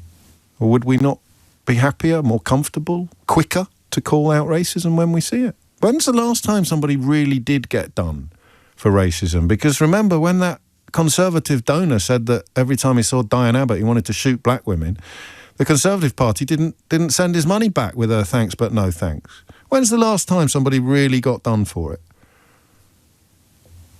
Actual sort of public figure, famous, I mean, incitement to racial hatred, being sent to jail for that should be the least controversial thing on the planet, but she gets treated like a folk hero by the Daily Telegraph and by Nigel Farage's outfit. I always think when it comes to that story, the Lucy Connolly story, which clearly hasn't gone away, I always think, how would you feel if somebody called for your house or the building you were in to be burned to the ground? How would you feel? And made it absolutely clear that they meant it, that the building you were in was easily identifiable, and that a mob was on the way who was minded to behave exactly like that. If there's any confusion whatsoever in your mind about how disgusting it is for Farage to talk about two-tier justice and use her as an example, imagine what the reaction of a man who wanted Joe Brand arrested for making a joke on a comedy programme on Radio 4 would respond if somebody were to call for his house to be burnt down while he was in it, with a plausible scenario unfolding in which it could actually happen. That's all. And as with Charlie Kirk, everybody on my side of the political aisle would be disgusted to the nth degree, utterly disgusted by anybody behaving in that fashion, and would expect them to face the full force of the law. Not just incitement to racial hatred, but incitement to murderous violence. Shouldn't even be debatable, but that's what happens when you let racism in. Because she was a racist, or her post was profoundly racist, which means all the people who've drunk the racist Kool-Aid now feel compelled to gallop to her defence. Because if they don't, what's the alternative? We've all become really, really racist. So, yeah, we're never going to admit that. So let's pretend that she's a victim of a miscarriage of justice. Let's compare two completely different crimes with very specific and easily understood sentencing tariffs, and pretend that they're examples of two-tier justice. It's a disgusting lie. But what's the alternative? The truth. 20 to 12 is the time. Neil's in Croydon. Neil, what's on your mind? Good morning, James. Hello, Neil. I think the core of it, so, for example, somebody like Trump, there are two issues there. He's a deep racist and he's a pure narcissist. So what went on at the UN yesterday was him being a pure narcissist, trying to spout his lies about what he was, and then he had to get the racism as well. He doesn't like Sadiq Khan for the same reason he doesn't like people like Jimmy Kimmel, and the same reason he doesn't like Obama, because they've called him out in the past. Sadiq Khan has called him out in the past and allowed that, the Trump blimp a few years ago, to go ahead, and he didn't like that. So that's it. He then becomes Trump's target because he's a narcissist and doesn't like to be called out. But the core of it is that there is a large racist society within Britain, and it's being able to re-emerge itself. Yeah. And I'm really pleased that you're doing it now, James. It needs to be called out. It needs to be called out exactly for what it is. I mean, Nigel Farage is no better than Nick Griffin. Do you remember him? Of course I do. From the BNP? Yeah. He's a little bit more polished than Nick Griffin, but he is a racist. There's no doubt about it. I said it one time when I called through to LBC before. I said, Nigel Farage is a complete racist. And if you want all my details, you can have them. He can try and take me to court for it. He is a racist. He can be proved to be a racist. And like your previous caller said... listen, he would deny that, and he is welcome to explain... Look, I've got to do my job. He is welcome to deny it to me. I'd love to invite him into the studio. We could have a chat about... In fact, that is where I don't know whether you're aware, he challenged me to a conversation once because I called him a racist, and he accepted. He challenged me. He laid down a challenge on Nick Ferrari's show about 150 years ago, saying that we can debate it, and we did. And I don't know if you remember how it ended. He got dragged out of the studio by his own director of communications. The parallel with Nick Griffin, I think, stands rhetorically, but... there are things Griffin did that Farage has never done. For example, he was convicted of distributing material likely to incite racial hatred, and received a suspended prison sentence for it. And in 2006, he was acquitted of separate charges of inciting racial hatred. That's never happened to Farage. But then that reminds me of what John Barnes... Be careful, because you can't accuse people of things they haven't actually done. And when you're talking about Farage, there's plenty of things that he has actually done you can talk about. Yeah. So, John Barnes said a number of years ago, when it was to do with the comments that Liam Neeson made, he said, Liam Neeson's not a racist. He said, I'll tell you why Liam Neeson's not a racist. Same as what you were just saying about Nick Griffin. He said, real racists don't get caught.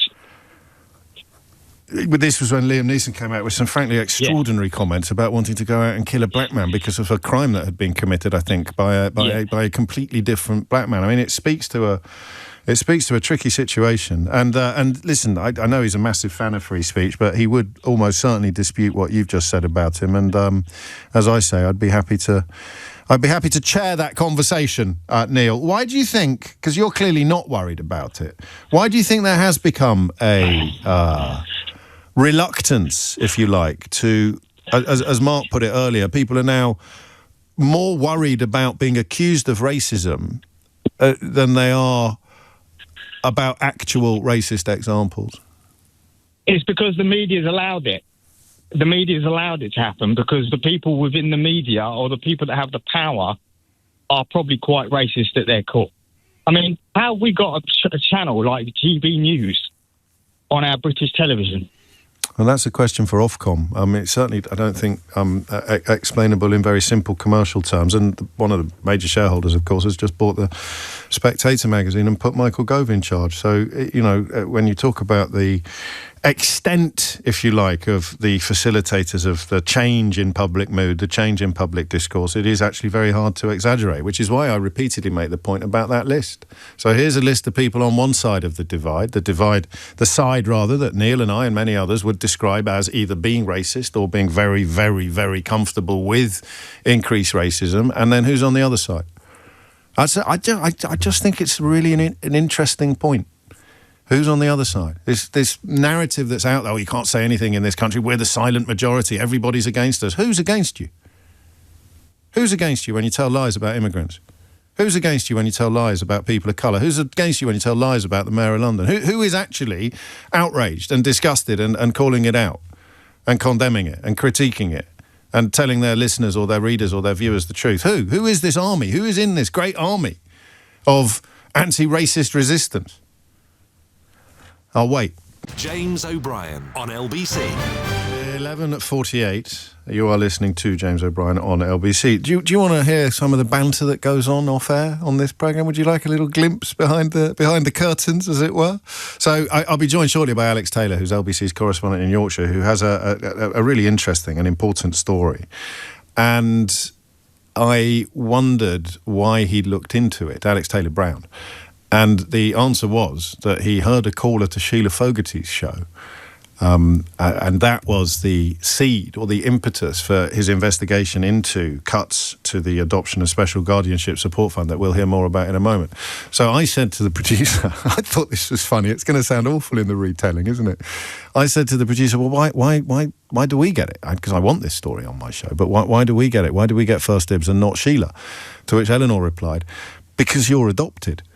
And then I very hilariously pretended that I didn't know this and suggested that she could perhaps have broken the news to me in a slightly more sensitive fashion, or we could all have sat down, or Keith could have brought me a cup of tea or something. It's quite a big deal to discover at the age of 53 that you're adopted. But that's the joke, obviously. I've never not known that I am adopted. 11:49 is the time. Alex Taylor Brown is on the line. What's the story, Alex, and what have you found out? Yeah, James, this is looking at, as you mentioned, the Adoption and Special Guardianship Support Fund. And what that is a pot of money that's available to families with adopted children to access trauma support. That could be therapy. It could be assessments specific to that child's needs.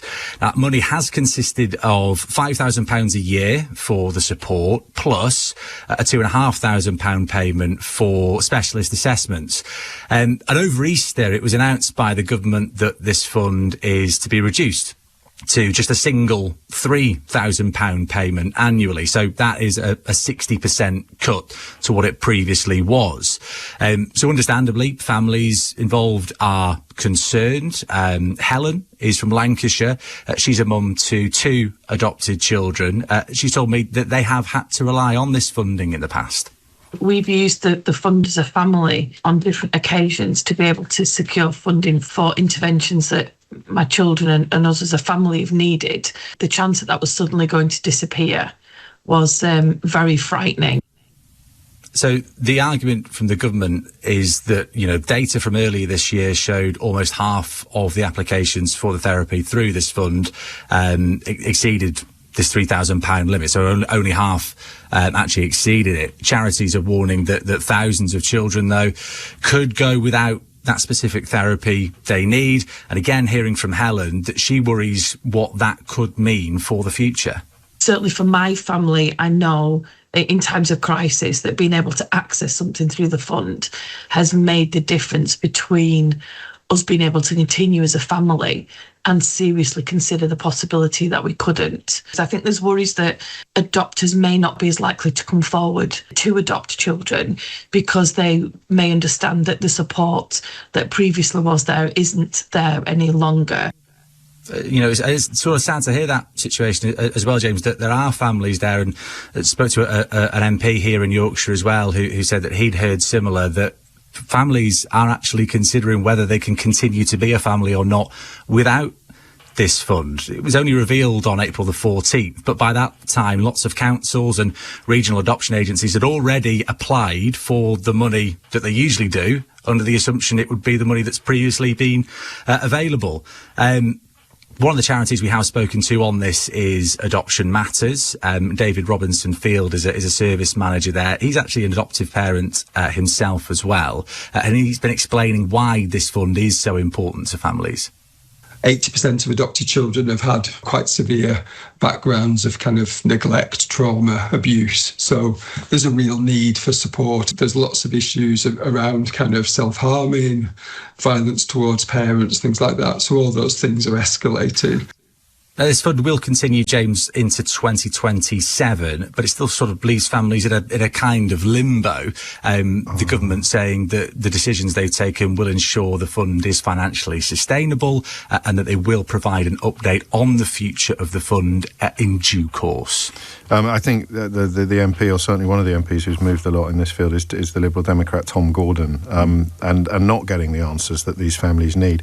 I wonder whether part of the problem here is linked to a misconception about what adoption is, because people think of people like me adopted as a tiny baby into a family, in 1972, whereas adoption today is a very different prospect. You're often dealing with very troubled children who've had really tough early years and who are carrying the burdens of that. When you talked about, or when David Robinson Field there talked about self-harm and violence towards parents, these are, not rare. They are quite common responses to things like abandonment issues and trauma, and even PTSD or experiences in the womb for some of these children. They are carrying a lot of scars, and that is why this help is so important. But we don't know what the government's rationale is, I don't think, Alex, for this move, beyond saving a few quid, they hope.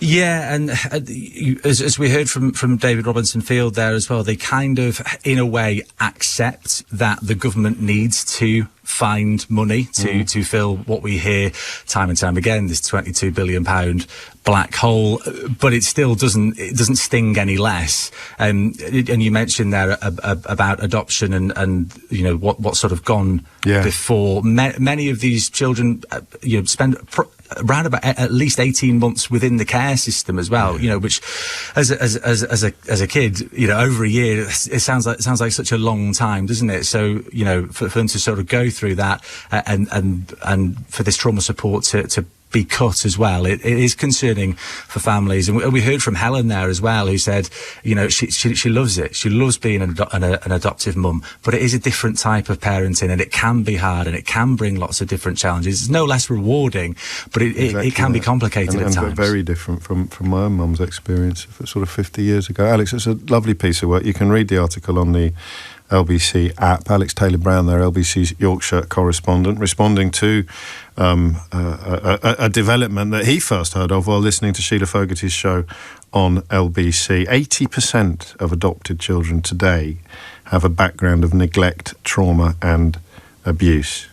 That's an extraordinary figure for people with no knowledge of the phenomenon, people who rely on sort of idiots like me for their understanding of what adoption is. My experiences are so out of date. It's only my association with the charity Quorum that has made me realise that I'm quite helpful in talking about why there shouldn't be any stigma attached to it, but I'm no use at all in talking about what the modern reality of adoption is. And that statistic there tells you everything you need to know about the necessity for therapeutic support and counselling and specialist assessments. 80% of adopted children have had a background of neglect, trauma and abuse.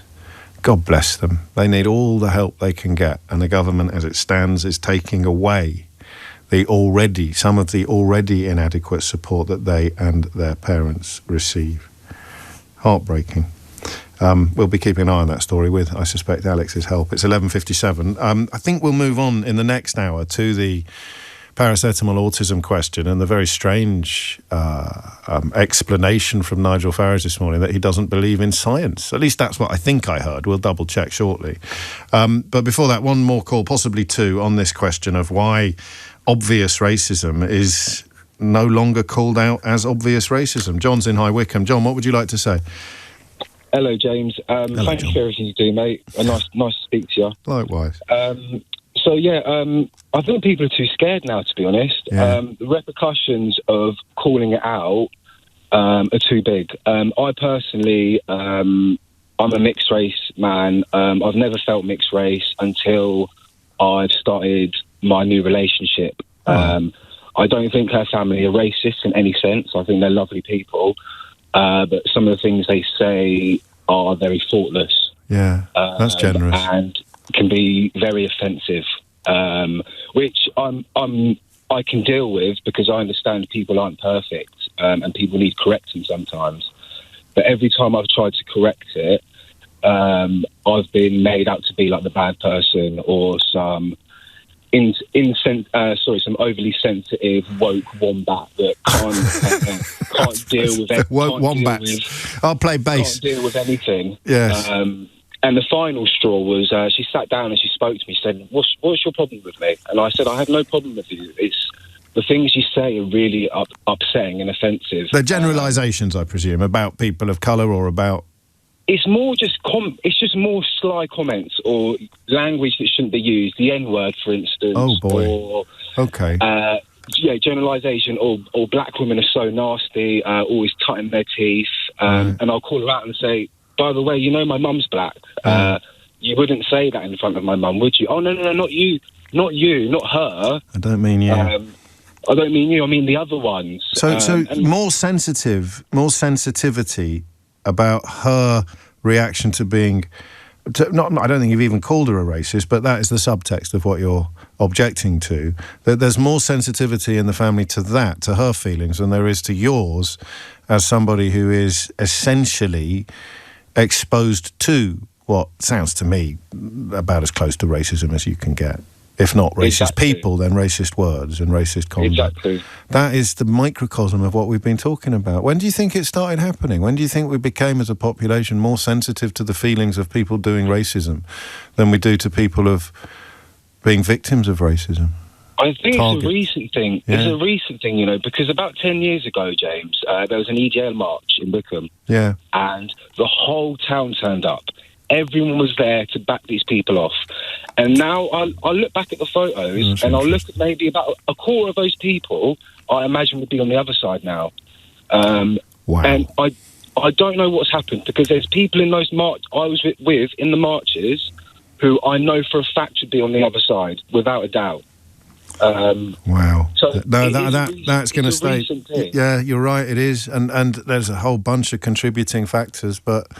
And you never want to sound like you're wearing a tinfoil hat, but a lot of it has been driven by social media, by precisely the sort of lies that the President of the United States of America is now lifting wholesale from what we used to laughably describe as your Auntie Doris's Facebook page and peddling in front of the entire United Nations, alongside a whole bunch of other lies.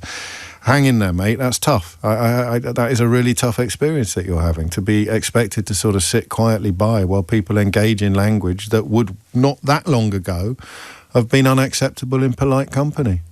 I guess that is the best inside description of what we've been talking about going on everywhere. It's 1 minute after 12. James O'Brien on LBC. 5 minutes after 12, somewhat appropriately. We'll be joined later this hour by Nick Lowles of Hope Not Hate, who's written a new book with a fairly self-explanatory title, How to Defeat the Far Right. Do you know why Nick does the work that he does? I don't know if you've listened to my interview with him on Full Disclosure. It's an extraordinary thing, actually, and it actually came back to me talking to John a moment ago, the personal experiences of what we're describing. what we're talking about, the consequences of letting racism back into the mainstream, while those of us who abhor racism are somewhat frightened of calling it out when we see it now, something we will return to together. But actually, I'll let him tell you himself when he gets here, rather than me. Recycling the very moving story of what first turned him on to this sort of politics and the threat that it poses to decency and people and families. It's an incredible moment. Or it was when he told me. 6 minutes after 12 is the time. So yesterday, we got it right. We got it wrong the day before. I'm quite self-critical. I don't know if you've ever picked up on this. I'm probably too busy boasting most of the time. But when things don't go well, I really get a bit distracted by it. And what I've done post-therapy, I always blame myself. I never blame anybody else. It's always my fault when something goes wrong, which is probably much healthier, although maybe sometimes it would be nice to share. So on Monday morning, I'll phone in about the recognition of Palestine by the UK government. It was not our finest hour. We atoned for that yesterday with a brilliant guest, actually. But the calls didn't work. Yesterday's phone-in about Trump's comments regarding autism and paracetamol, that was why I come to work every day. That they were fantastic contributions, and we covered so much ground. Some of it I had anticipated, some of it perhaps I'd thought of already before, and some of it was entirely illuminating. It was entirely new to me.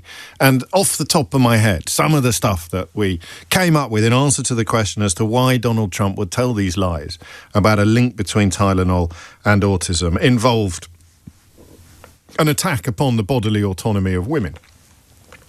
A subscription to pretty hideous political ideology, which means that if there is autism in his own family, it can't be a genetic inheritance. It has to be something that has been imposed externally.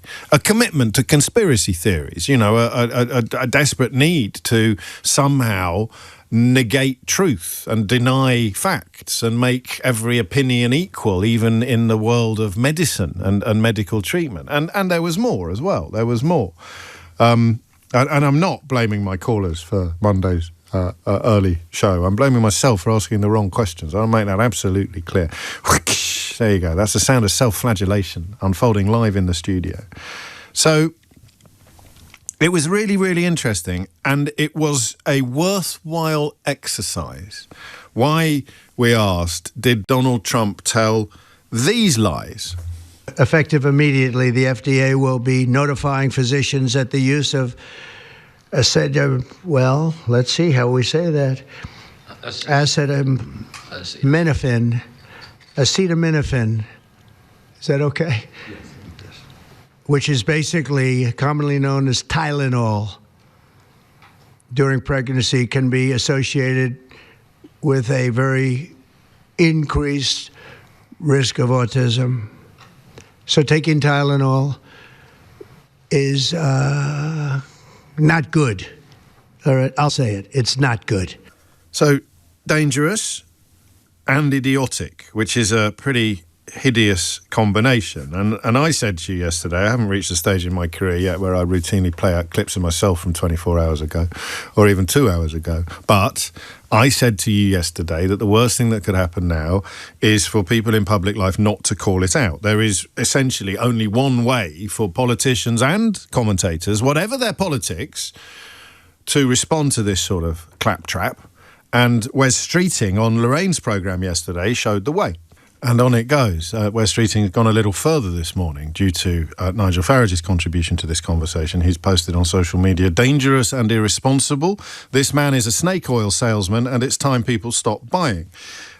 So what did Nigel Farage say about this? Let's first hear from the chairman of his current political party, a bloke called David Bull, who was speaking to Ian Dale last night.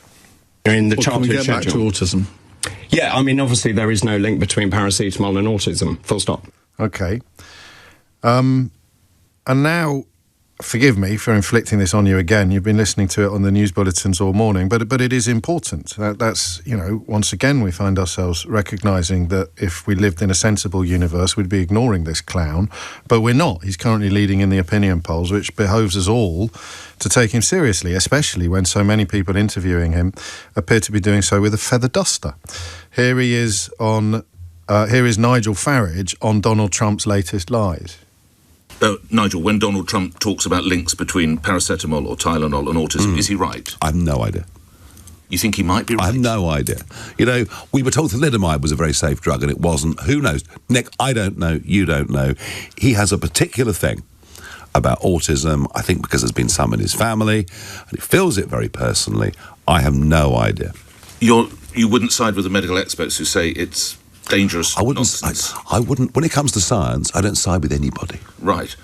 You don't. No, I don't side with anybody. Because science is never settled, and we should remember that. But in the light of that research done in Stockholm with 2.4 million children, someone in an influential position like the President of the United States, to say that taking Tylenol or paracetamol can cause autism, that's irresponsible, Nigel Farage. That's an opinion he's got. It's not one that I necessarily share. But look, honestly, I have no idea. I never trust the science. It's never settled. He probably doesn't know this, but there is a sort of kernel of accuracy in what he says. It's a philosopher of science called, is it Thomas Kuhn? Kuhn? I think it is. And he established what you could describe as the paradigmatic theory of scientific development. I don't think that's what he actually called it. But it recognises that science generally offers up the best available explanation for all of the available evidence. So science is settled, just never permanently. Something could, like quarks could appear, or, Kuhn. I said Kuhn, I think. You have the best, so you have all of the available evidence, and then the experts come up with the best available explanation. And as Wes Streeting explained there, all of the available evidence has offered up precisely the opposite explanation of what Donald Trump has said. So presumably in Nigel Farage's world, there's a fighting chance that the Earth is flat, right? I wonder if he accepts the science when people say don't drink poison. Hydrochloric acid, not a great thing to have with tonic of an evening, ice and a slice. Do you really think he doesn't accept science on that? There's a very strong chance you can get pregnant by sitting on a toilet seat shortly after a man has used it. Would he accept that? Is there... It depends, I suppose, what a taxi driver has told him most recently. But, of all the stupid things you can say, I think, even by his extraordinary standards, and books have been written of, or at least should be, of all the stupid things that he's said. But this isn't just stupid and dangerous and dishonest. It's also so stupid and dangerous and dishonest that I'm genuinely confused. Have another little listen, just in case we've all misheard. Nigel, when Donald Trump talks about links between paracetamol or Tylenol and autism, is he right? I have no idea. You think he might be right? I have no idea. We were told thalidomide was a very safe drug, and it wasn't. Who knows? Nick, I don't know. You don't know. He has a particular thing about autism, I think because there's been some in his family, and he feels it very personally. I have no idea. You wouldn't side with the medical experts who say it's dangerous nonsense? I wouldn't. When it comes to science, I don't side with anybody. Right. You don't. No, I don't side with anybody. Because science is never settled, and we should remember that. But in the light of that research done in Stockholm with 2.4 million children, someone in an influential position like the President of the United States, to say that taking Tylenol or paracetamol can cause autism, that's irresponsible, Nigel Farage. That's an opinion he's got. It's not one that I necessarily share. But look, honestly, I have no idea. Well, gravity? Do you think, if you're walking out of a third floor window instead of a ground floor door, are you going to side? Are you going to pick a side pick Isaac Newton's side when it comes to gravity? Are you, mate? No? So just off the top of my head, that's poison, gravity, pregnancy. Quite a lot of areas where I'm pretty sure, unless a taxi driver's told him otherwise, that he would side with science, or he'd side with some scientists against others. I'm not aware of any reputable scientists who are arguing what Donald Trump is arguing, but then I'm not aware of any reputable scientists who are arguing what he allowed to be spouted from the stage of the Reform Conference regarding vaccines. But I am confused, right? because I don't understand why he's doing this. I mean, Wes Streeting is right. He's a snake oil salesman, but he's normally selling snake oil that people can be quite easily persuaded to buy. I don't think he subscribes to a lot of the things that we attributed to Donald Trump yesterday, because he is not Donald Trump. Why is he doing this? Why would this character in this conversation not simply say, of course it's not true? Or even, if that's too much for him, of course it's not proven. Of course there is no evidence. Why?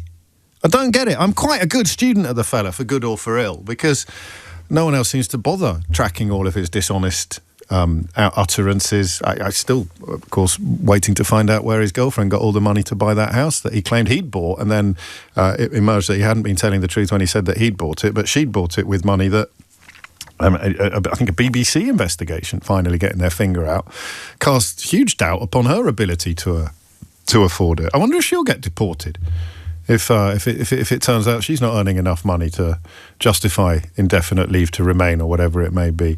But I digress.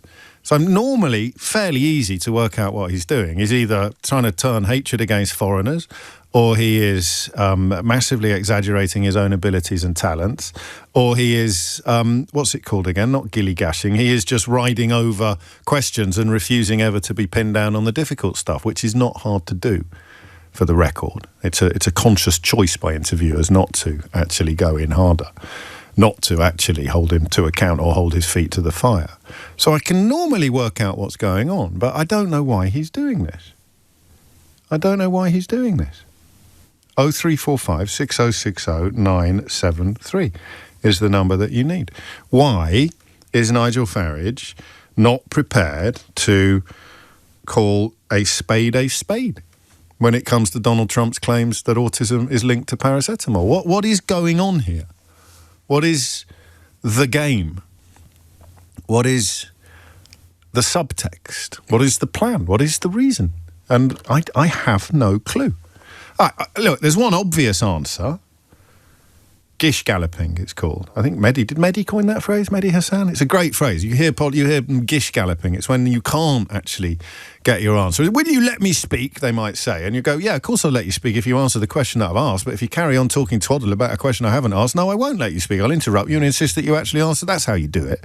That's how you ask him about his housing arrangements, all 5 of them. But on this question here, you can say he's terrified of upsetting Trump. But I don't think that touches the sides, really. You'd simply say, I don't know where Donald Trump's getting his evidence from, but I certainly haven't seen any. I'm not aware of any. I've got a health spokesperson who used to be a doctor, he could say. He was on with Ian Dale last night. Is there any shows that doesn't have people from this ludicrous party on this radio station? It's extraordinary. But anyway, he was on with Ian Dale last night, and he made it absolutely clear that and he's a doctor. I wonder how the health person in Reform feels about having a leader who doesn't think there's any point studying to be a doctor, because who knows what's right and what's wrong. I certainly don't side with anybody when it comes to science, says a bloke who sides with Andrew Tate and taxi drivers when it comes to, quotes, information, end quotes. Unidentified taxi drivers, anonymous and quite possibly non-existent taxi drivers. I trust a non-existent taxi driver and an alleged rapist, but I wouldn't trust a doctor, not as far as I can throw. So you see what I mean? I'm taking the mickey a bit. But it's a really valid question. Why is he selling this snake oil? All the other snake oil, I can work it out. I can tell you why he's selling it. Why is he selling this snake oil? What's this about? 0345 6060 973.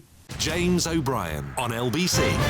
It is 22 minutes after 12. You're listening to James O'Brien on LBC. I don't side with anybody when it comes to science. Says a very stupid person, so let's ignore him. But that very stupid person is poised, or certainly currently poised, to be in charge of our health service. Imagine having somebody in charge of the health service who doesn't really think that science is settled on most medical issues. You don't have to imagine it if you live in the United States of America, and you may not have to imagine it if you live here. But on this very specific question, the ludicrous claim that there's a link between paracetamol and autism, why is Farage frightened of the truth? Mark's in Wimbledon. Mark, what would you like to say? Hello, James. Hello. Look, I think what I noticed this morning by listening to that excruciating interview... Rather you than me, mate. Well, I made myself do it. I just felt I had to. But one of the kind of the rules of argument that he tries to assert is to kind of challenge people to prove that what is claimed is not true. Do you know what I mean? So you turn it around. That way you can claim, for example, that people are eating dogs and cats because Nick Ferrari couldn't claim that they're not. So therefore, he didn't lose the bet. Now, the same, he tried to... But you can never prove a negative, can you? Well, that's the whole point. Yeah. But if you can try to convince people that is the rule of debate, you can then claim anything you like, because anything can be claimed, because the truth cannot be proven.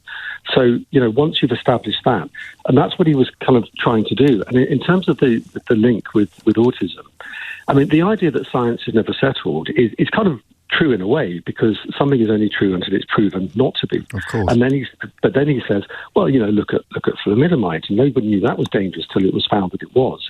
So in some ways it's kind of correct, but it's also meaningless. As a clinician, I could tell people not to take their antipsychotics because it causes cancer. There's no link, there's no evidence of that, but I can't prove that it won't someday be the case. It's like doctors telling people not to take antihypertensives because they can't. One day, that may be shown. It's a completely meaningless argument. It's just turning science on its head. It means nothing. And he wants to do that because it means that, not unlike Donald Trump, it becomes easier at every turn, every moment like this, to peddle blatant untruths as truths. Well, yeah, you can get out things that you've said that turn out to be nonsense. So he didn't find any evidence that people were eating dogs and cats, but he can get out of that. He can reverse that by saying, well, you can't prove that they are. It's so transparent, isn't it? I think you're right. I think this is the going to be the basis of the big answer, the overall answer. But it's so I just find it so frustrating that someone so obviously awful gets away with such obviously awful behaviour. Well, it is obvious. I think it's obvious to me. It doesn't take me very long to listen this morning thinking this is actually quite intellectually deficient. Yes. You know what he reminds me of? I can't remember who came up with this quote. I think it may have been Elizabeth Bowen. But there's this concept of a stupid person's idea of a clever person. Are you familiar with that? Yes, the idea that at first listen, it appears actually quite intellectual, quite clever. But once you work out that it's kind of inherent stupidity, the whole thing falls apart. I think the problem with social media is that the stupidity becomes great. The collective stupidity becomes greater than the sum of its parts. So people get together. The people today celebrating what a fantastic interview that was and how Farage smashed it. People are just not thinking. There's just a lack of critical thinking. Well, it could perhaps have been a little bit more robust, but that's a matter of opinion. How you end up at the opinion that claiming that you never side with anybody over science is somehow smashing it or getting all of your information. I suppose a taxi driver is a step up from an alleged rapist and people trafficker, so that might be a positive, that might be a win. But you're right, ultimately, in that nonsense becomes not just true, but it becomes received wisdom in the world that you describe, and he's very much part of that world. Yeah, but it doesn't take much to kind of see through it. But I think people really do need to start just thinking much more critically, because it is, I agree with you, it is so transparent that people just, it's like the Daily Telegraph. It just becomes the truth. It becomes the reality. They've changed. I don't. I presume you don't take the Telegraph, but I don't take it. But no, I think they've the last couple of weeks they've had no unhinged headlines on their comment pages. I think either we've got to them, or there's been a change of personnel or something like that. But no, I take your point. Jacob Rees-Mogg was writing in their pages yesterday about why he wants Donald Trump to be Prime Minister. And that is, of course, the devout Catholic and Christian Jacob Rees-Mogg essentially shilling there for a self-confessed sex offender. But hey-ho, on we go. Mark, thank you. I mean, that's a big answer, isn't it?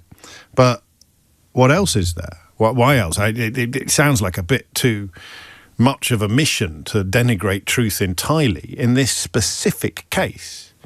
How can anybody trust Andrew Tate and anonymous taxi drivers to be giving them the facts, but not doctors and scientists to be giving them the evidence-based conclusion? That's actually worth focusing on just for a moment, isn't it? So who do you trust? Andrew Tate. Oh, and an anonymous taxi driver in Buckinghamshire. Okay. Any proof that what they're saying is true? No, I just believe them because they told me. Lots of folk follow. What did he say? Lots of folk follow Andrew Tate.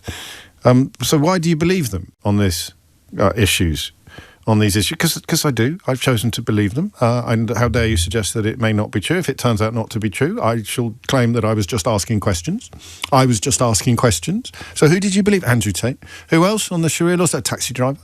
Where? Buckinghamshire taxi driver. Buckinghamshire. You don't know him. He goes to a different school. Okay, let's talk about medicine. Oh, yeah, I don't trust any of them.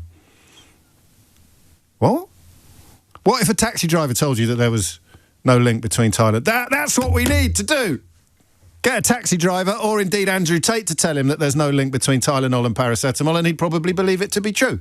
Because when it comes to science, I don't side with anybody. But when it comes to taxi drivers and alleged people traffickers, I know exactly whose side I'm on, says Nigel Farage. As has never perhaps been pointed out to his face, although, should the opportunity arise, I'm here and I'm ready and I'm willing. So why, on this one, is he not telling the truth? Why? And this is not necessarily, Mark's covered a lot of ground, but to add to Mark's point, to expand upon it, why is he frightened of the truth? So we could accept that he is seeking to undermine the truth, because all liars benefit from seeking to undermine the truth. And I wonder how many people have had climate change flashing in the back of their head during the course of parts of this conversation. But why is he frightened of the truth? 0345 60973 is the number that you need. It is coming up to 12:30, and Dominic Ellis has your headlines. James O'Brien on LBC. 12:32 is the time. We may have time. I hope we have time. There's a lot of people waiting to talk to me for a few more calls on the question of why Nigel Farage has chosen this particular path on this particular topic.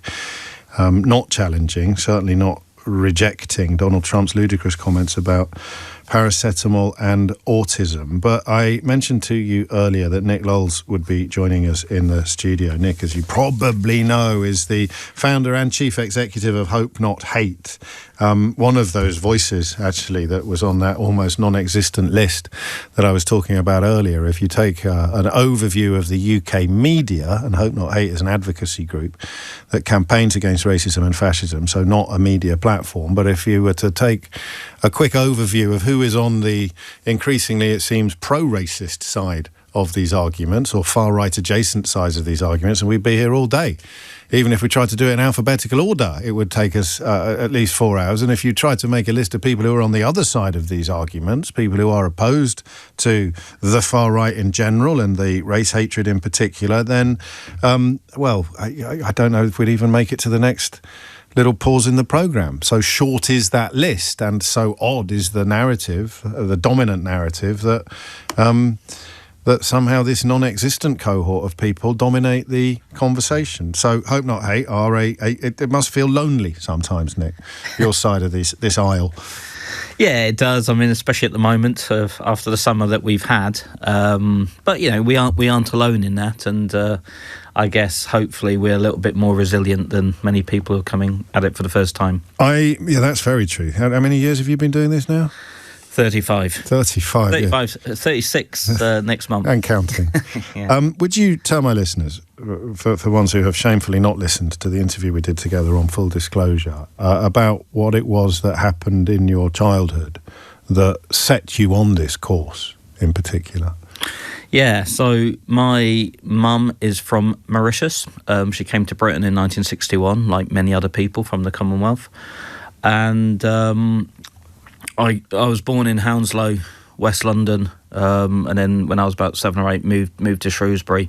I was really conscious that she wasn't born in Britain, and I got brought up in quite a political household, and we'd always watch the news every day. And I remember in 1979, so I think I was about 10, watching the National Front party political broadcast, and I had no concept how big or small they were, and a man who I later learnt to be John Tyndall, tell viewers that they would send home people who weren't born in Britain within 6 months. And it just absolutely terrified me. I was a little kid and I thought my mum was going home. And, you know, it traumatised me for years, a lot of it internally and privately. I didn't really talk to anyone about it, but I was fearful of racism. I was fearful we'd go on holiday and I'd sit in a tent, so, you know, I wouldn't tan. You know, obviously I didn't have the experience a lot of people had who had kind of direct racism, but it kind of scarred me as a little kid. And so when the opportunity came in 1988 and I met a man called Jerry Gable who ran an organisation called Searchlight, I jumped at the chance of getting involved, and, you know, I've been involved ever since. So before we talk about what's in your new book, How to Defeat the Far Right, a little more on the current mood, because I don't know that I've heard the word deport or deportation in common parlance as much and as frequently as I have in the last 6 months at any point since the heyday of the National Front that you described. Well, I mean, it's interesting because someone was asking me the other day about how I compared, you know, are we going back to the 1970s? I actually think the period we're in now is worse than the 1970s. You know, there was a lot more racial violence in the 70s, at the skinheads, the hooligans at football. But the hate is now mainstream. You know, it's mainstream, and it could be getting into government. And I think that you mentioned before about the media. There is a whole ecosystem, this radical right ecosystem, which is churning out racism and conspiracy nonsense, and it's just everywhere. And I think that, you know, it was interesting in 1999, the British National Party, biggest far right group at the time, dropped its policy on compulsory repatriation because it decided that it couldn't even win its own supporters to it.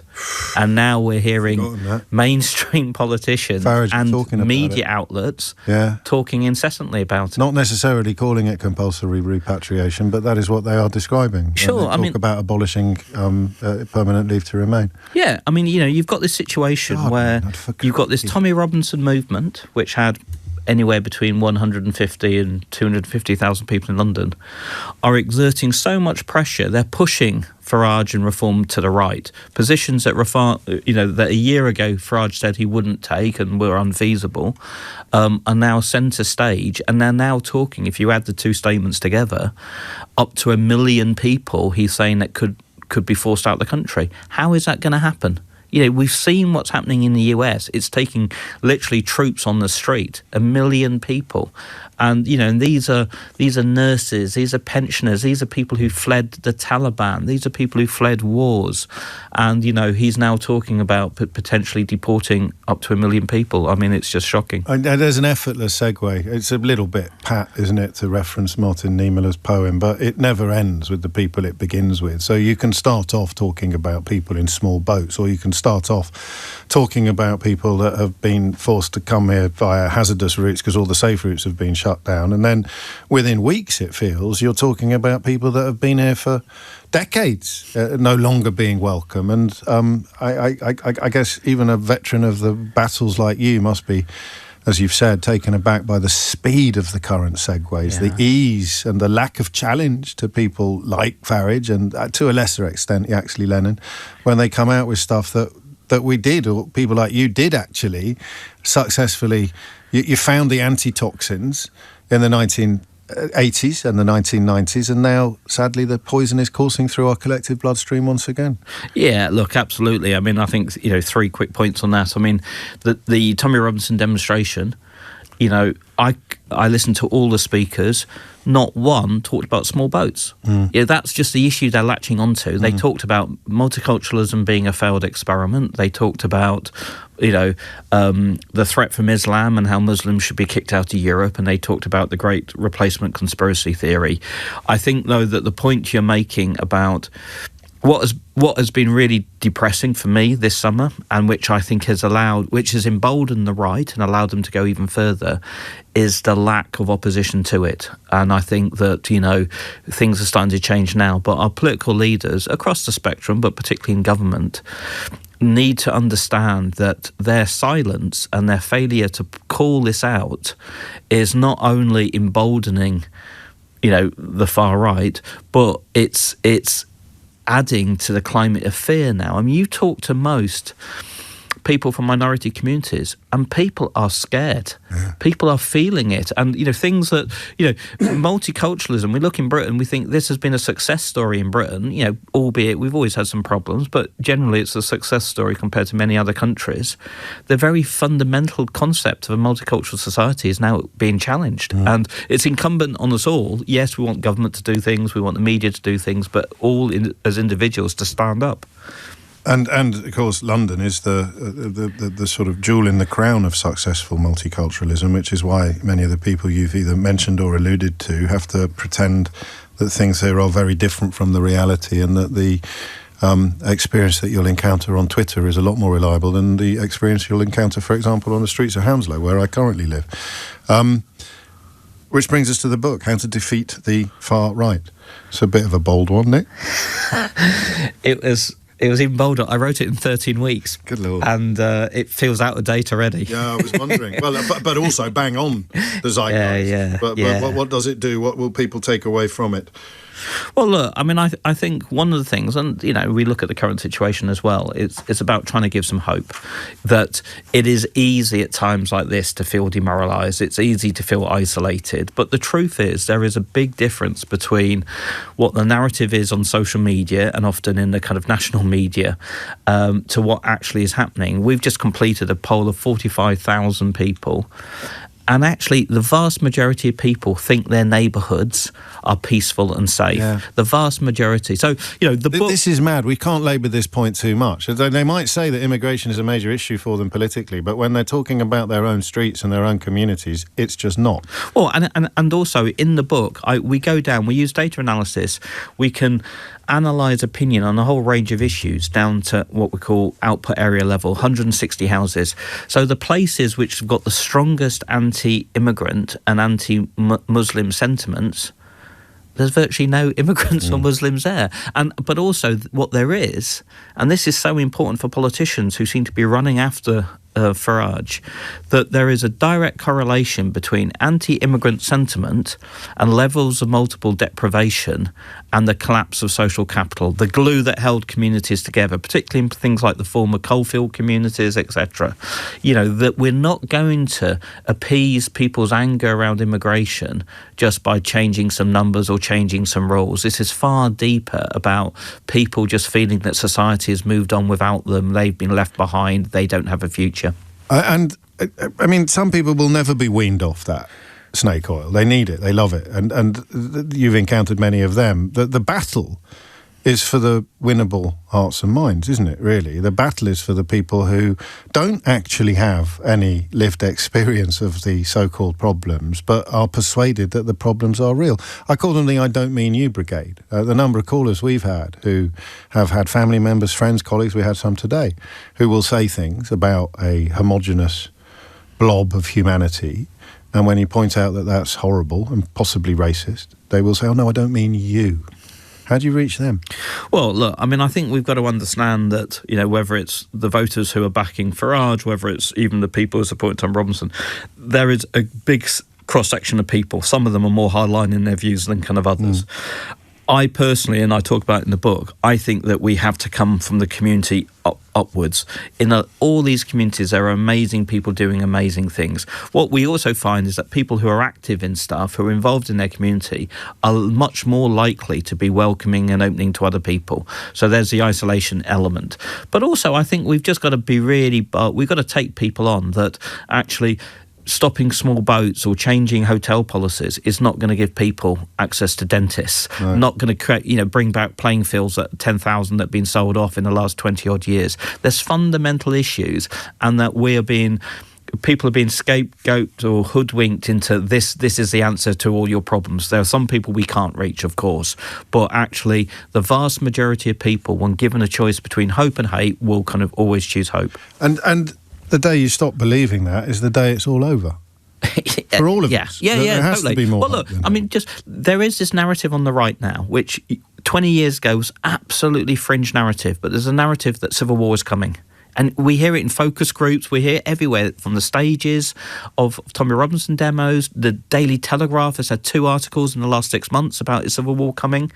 Now, you can dismiss it, you can say it's cranky, it's not going to happen, but the only way it is not going to happen, because the far right want it to happen. Elon Musk is essentially encouraging people. The only way it's not going to happen is if we all step up to make sure it doesn't happen. And that means that we have to solve this problem. We've got to face down the far right. We've got to bring communities together. And you could do a lot worse than start with How to Defeat the Far Right by Nick Lowles, which is, I mean, it's mission statement, memoir, and call to arms all in one, really, or call to rhetorical, metaphorical arms, to be absolutely clear. Final question. I wonder how many children this week have listened to the news in the car on the way to school, or just picked up on a conversation or seen something on their parents' laptop screens or phones and are suddenly worried that their mums might be deported by Prime Minister Farage. And I think we mustn't forget this is about people. Yeah. You know, and the number of people I have spoken to in the last 2 weeks who are genuinely scared. You know, and that can be older people who went through the 70s, but particularly their kids now who've never experienced that, never thought they thought it was stories their parents told them.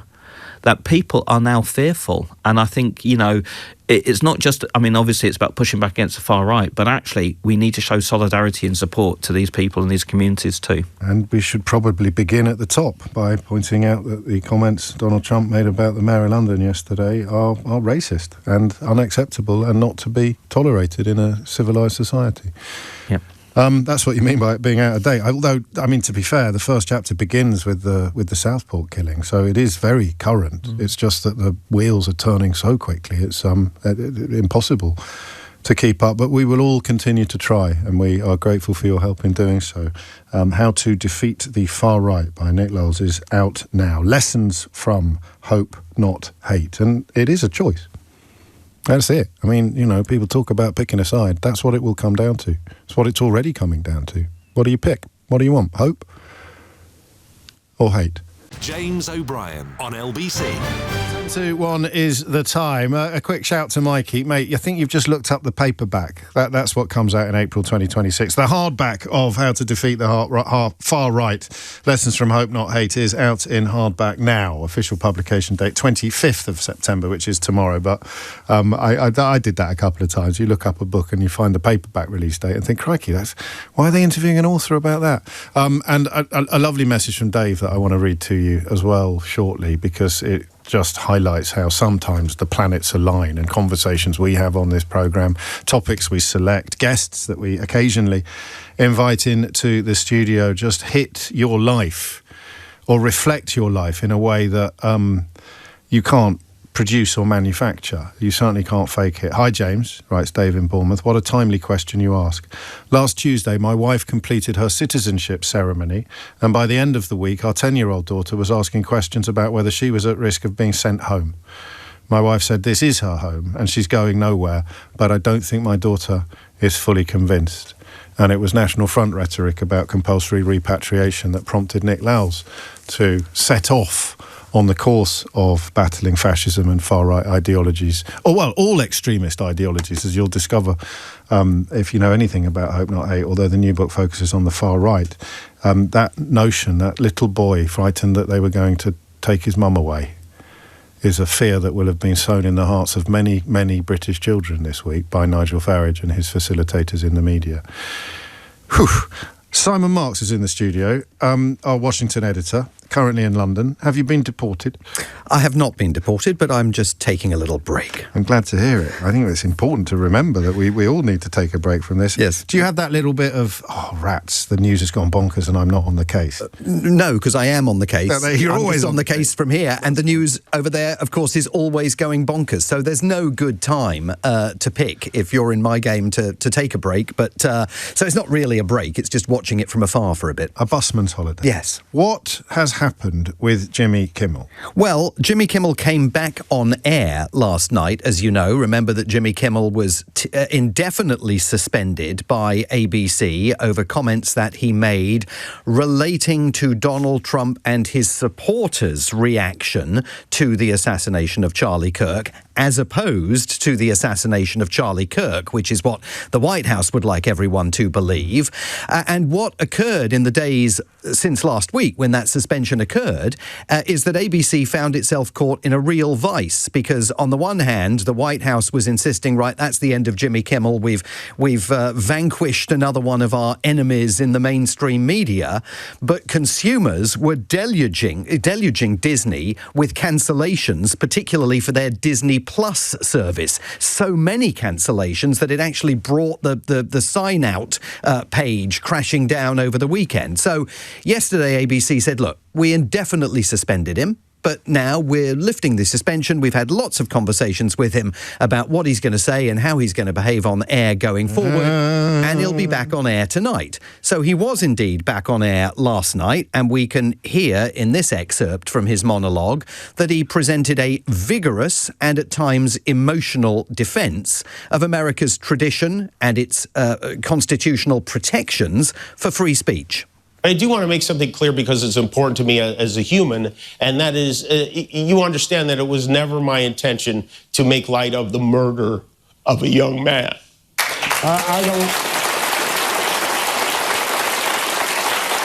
don't think there's anything funny about it. I posted a message on Instagram on the day he was killed, sending love to his family and asking for compassion, and I meant it, and I still do. So that was Jimmy Kimmel on air last night. But he was only on air in those towns and cities across the United States where ABC's local stations were carrying the programme. You could not watch that in Washington, D.C. because Sinclair, the second largest group of local stations in the United States, completely pro-Trump, refused to put him back on air.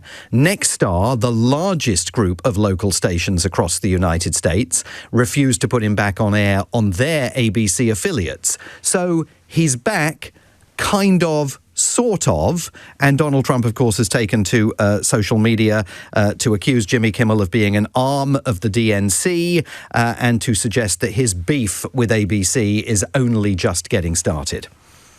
So, a little bit early to start popping champagne corks for fans of free speech. Definitely. But also very striking to hear what he's been through. I mean, as he's at great pains to point out, the story begins with the unconscionable murder of a man, of a human being, of a father. And yet, it's pretty clear there that Jimmy Kimmel has been through the ringer as a consequence of the lies being told about him and the response of his employers, or his sort of de facto employers, to the threats from the White House. Yeah, I think that's absolutely correct. Jimmy Kimmel not only was informed of his indefinite suspension by ABC shortly before he was due to tape his programme in Los Angeles before a live audience last Wednesday. Audience was sent home. And on Thursday, ABC started disassembling his studio. All sorts of studio flats and other things were being carted out. My other question, but people thought he was finished. Thought he was done, and indeed, absolutely, Donald Trump. Thought he was done. Donald Trump certainly thought he was done, because if you look at his message on Truth Social that was posted last night, he says, "I can't believe ABC fake news gave Jimmy Kimmel his job back. The White House was told by ABC that his show was cancelled.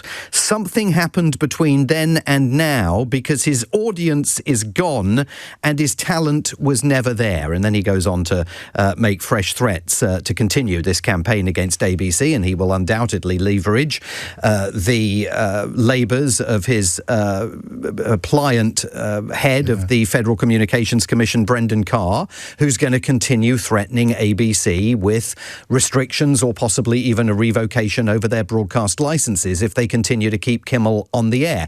And so why you can't celebrate the return of free speech is because those local station groups are hugely powerful. They're keeping him off the air in major television markets all over the country. That reduces the economic viability of the programme even further.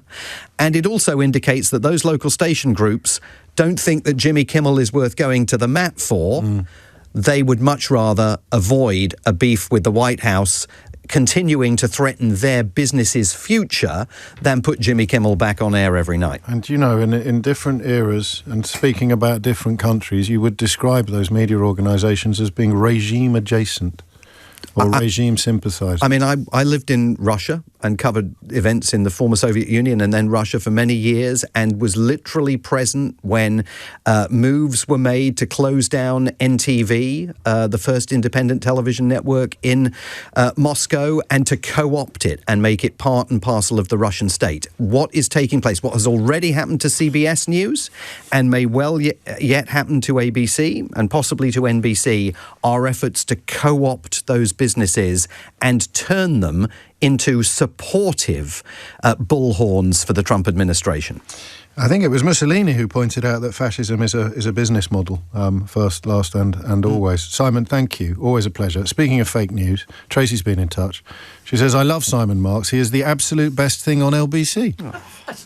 Hello? What am I, chopped liver? Present company. Thank you, All right, Tracy.